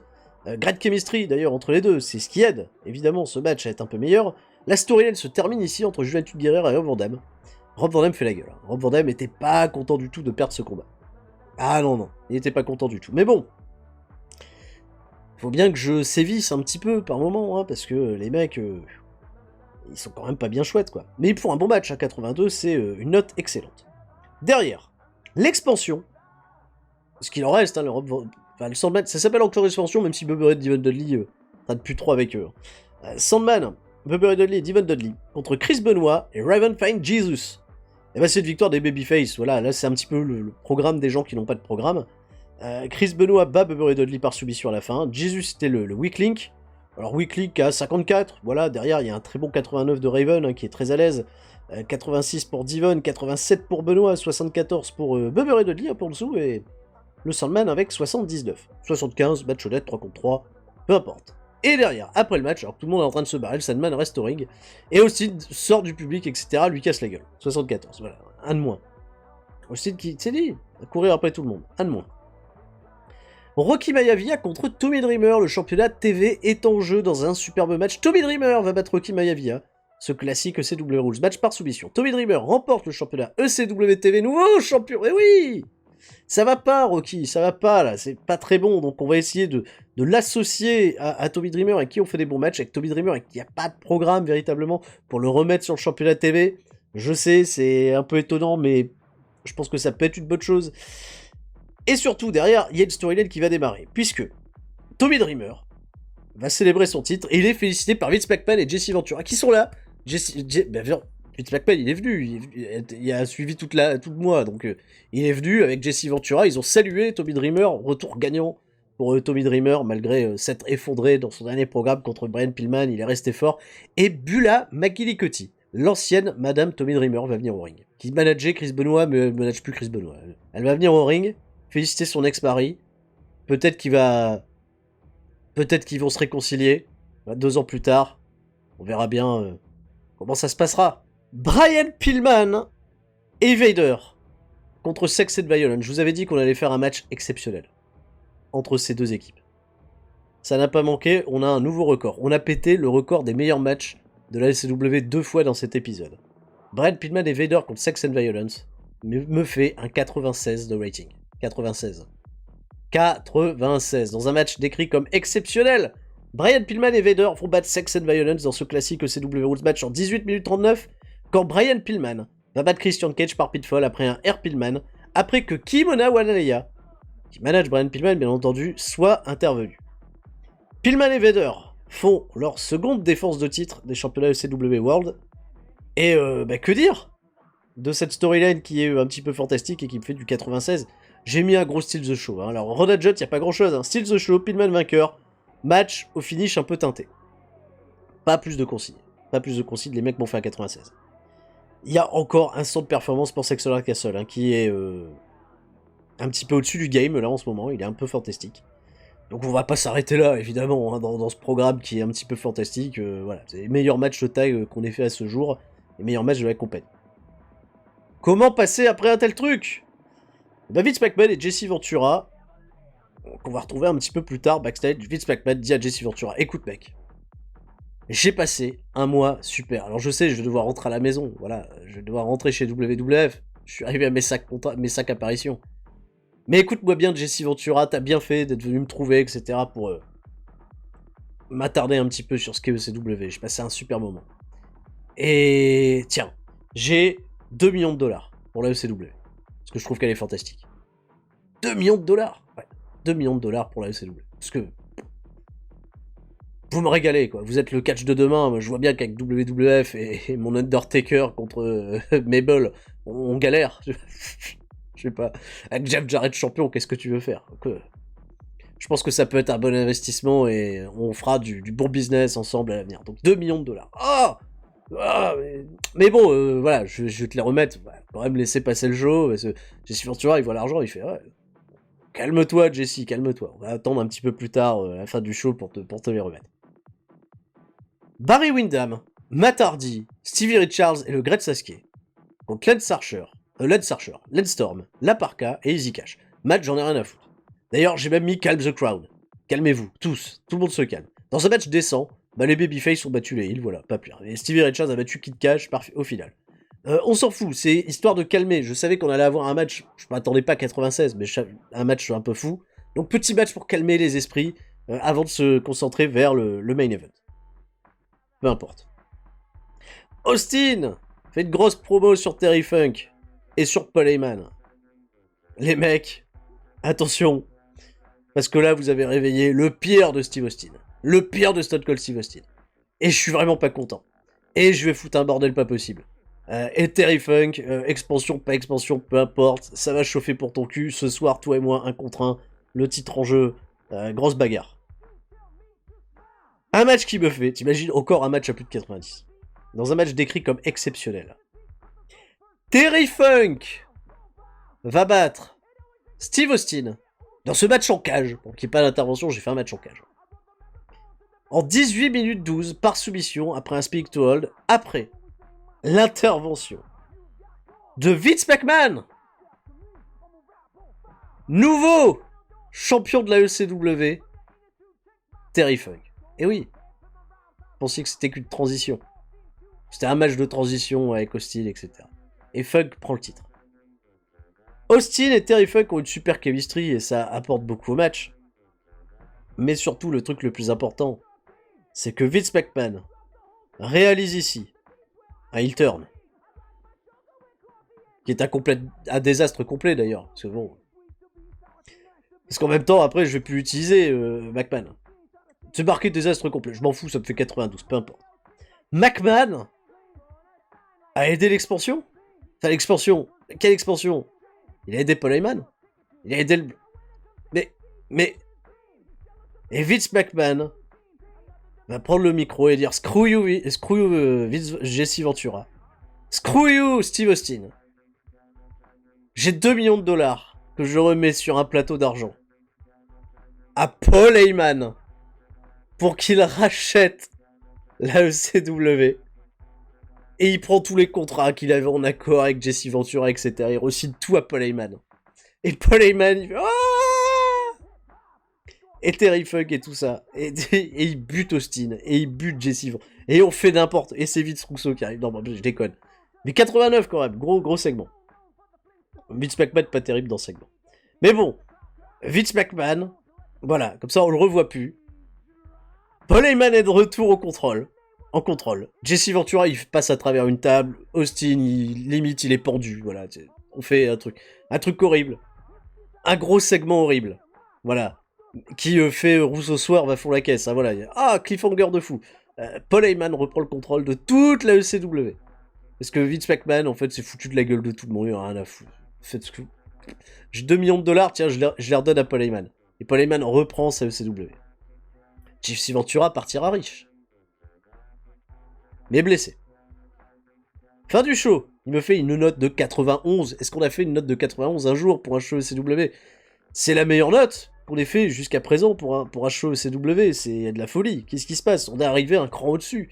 avec cette ECW de malheur, et un retour peut-être à la normale avec Paul Heyman au contrôle. En fait, le gros problème que j'avais pendant tout le booking, là il faut que je vous parle, c'est que l'expansion, enfin la séparation des brands avec les quelques blessures qui sont arrivées, ça m'aide pas. Ça m'aide absolument pas. Non, j'arrive pas à bien m'y faire, quoi.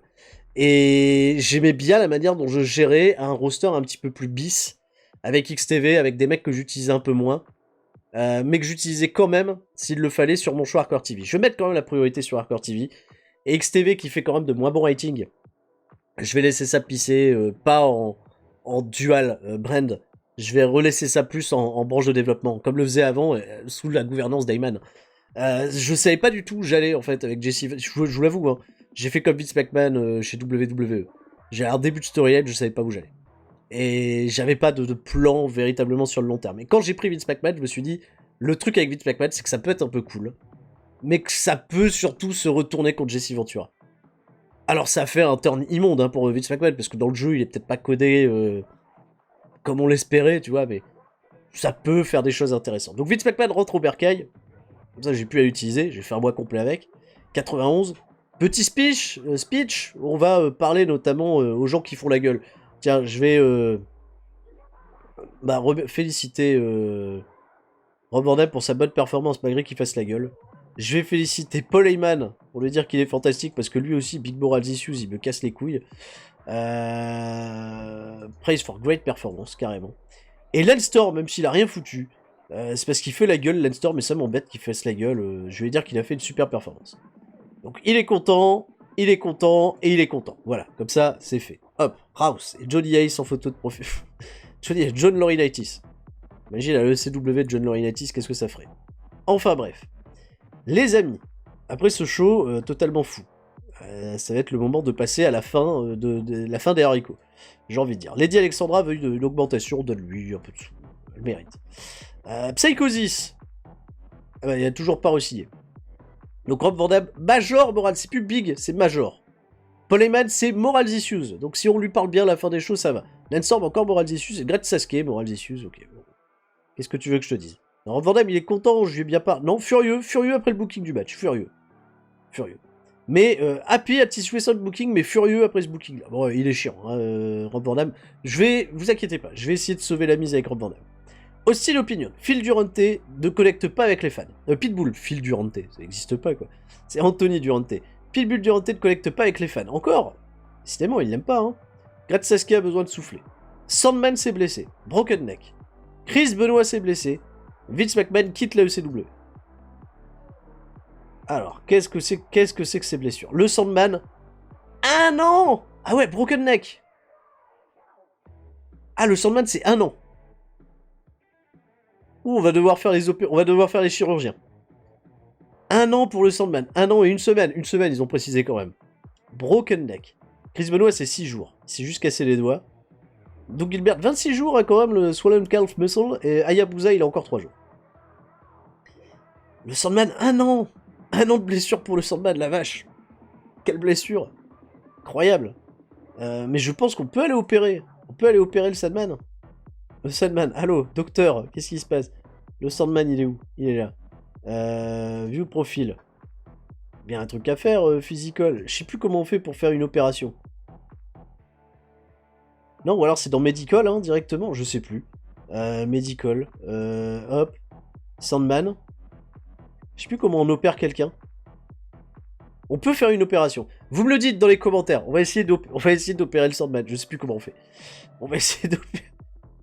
Bistouri, le Sandman avec la bière. C'est bon, il dort. Très bien. Bon, bah, on verra bien. Hein. Storyline. Est-ce qu'il y a plus... Il reste quoi, alors? Expansion ECW. Avec Paul Heyman, Austin, Vader. Pillman et Sex and Violence. Alors là, 93. Hein. Pillman, Christian Cage, Sex and Castle.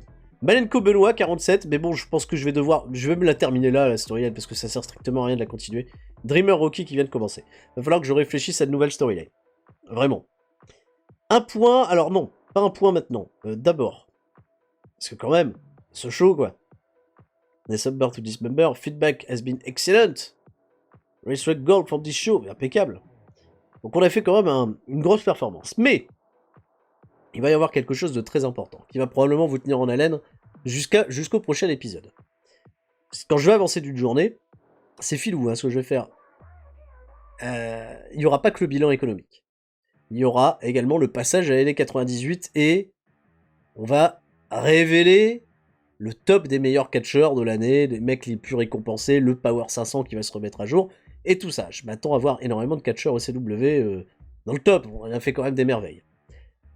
Mais, j'ai envie d'être bâtard. Et j'ai envie de garder ça pour le prochain épisode. Voilà, je sais, je vais avoir une invasion de push rouge, ça va faire la gueule. Mais je vais le garder pour le prochain épisode. Cela dit, on va pas se quitter non plus sans une autre bonne nouvelle. L'épisode 38, au moins, vous savez comment il va démarrer. Il va démarrer et vous allez être excité à découvrir le PWI 500 du truc. Où je passe généralement du temps. Donc, là aussi, il y a une bonne information, c'est qu'on est 8ème au niveau des rankings. On a gagné un point. On a gagné de la place. En revanche, je voulais aller voir la size.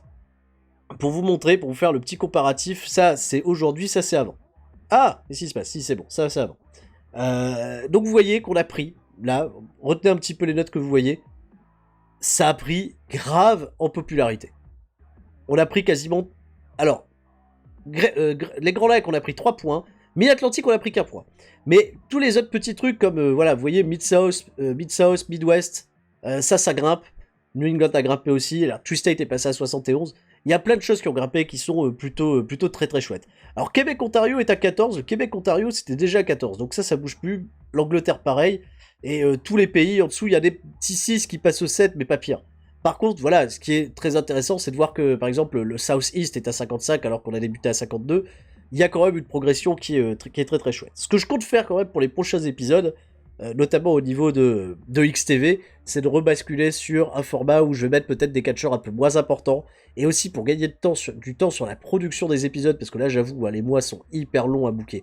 Là, je suis quasiment à 5 heures de boulot sur ce truc juste pour l'enregistrer, et j'ai pas le montage encore qui m'attend derrière. C'est hard. Donc je vais reprocéder comme avant, c'est-à-dire que mon XTV sera de l'autobooker avec des catcheurs que j'utilise un petit peu moins, mais je suis sûr que je vais réussir à faire les notes exigées, parce qu'il y a quand même de la qualité dans ce roster, et si on n'y arrive pas, quoi qu'il en soit, à faire les bonnes notes exigées, je m'arrangerai toujours à ce qu'il y ait au moins 2 ou 3 catcheurs, tu vois, assez performants, qui permettent de relever un peu le niveau. Donc là-dessus, n'ayez crainte. On va quand même finir par le Creative Meeting, avec Austin, Pillman, Vader, Benoit, Terry Funk qui sont voilà, les catcheurs, les franchise players. Next Big Thing, évidemment, Sexton Castle devant le Great Sasuke, Stevie Richards, Juventud Guerrera et Bull Payne, qui est toujours considéré comme un Next Big Thing. Hot Prospect, Technoki, Hayabusa, Great Sasuke, Chris Justice, Landstorm. Showstoppers, Rob Van Dam, Brian Pillman, Hayabusa, Chris Benoit, Steve Austin. Généraux du ring, Chris Benoit, Malenko qui est blessé, Rob Van Dam, Austin, Terry Funk. Qui a du momentum? Eh ben, Stevie Richards a énormément de momentum. Alors qu'il perd contre Vader, tout ça, il a un énorme momentum, donc on essaiera d'en faire quelque chose. Terry Funk, Raven, Brian Pillman et Vader. Pas de momentum du tout pour le Great Sasuke qui passe sa vie à paumer. Steve Corino, Matt Hardy, Easy Banks et Doug Gilbert. Time Declan, toujours que Dave Finlay, qu'on n'a pas utilisé du tout du mois. Dave Finlay, le malheureux. Hayden James, est-ce qu'il y a des nouvelles choses? Pas terriblement, non. Non. Fantasia, je sais pas. Peut-être que j'irai voir Fantasia pour rajouter une fille au roster, peut-être, mais il n'y en a pas vraiment besoin. Il y a BG James qui est libre de tout engagement, ça m'intéresse pas trop. Pour le moment. Ainsi s'achève. Je sais que c'est frustrant de ne pas voir le bilan économique, mais on va le garder pour le mois prochain, plus les top 500. Je vous fais des gros bisous à tous. Je vous dis à la prochaine. Tout le monde reste fort. C'était Sturi. Ciao, bye bye.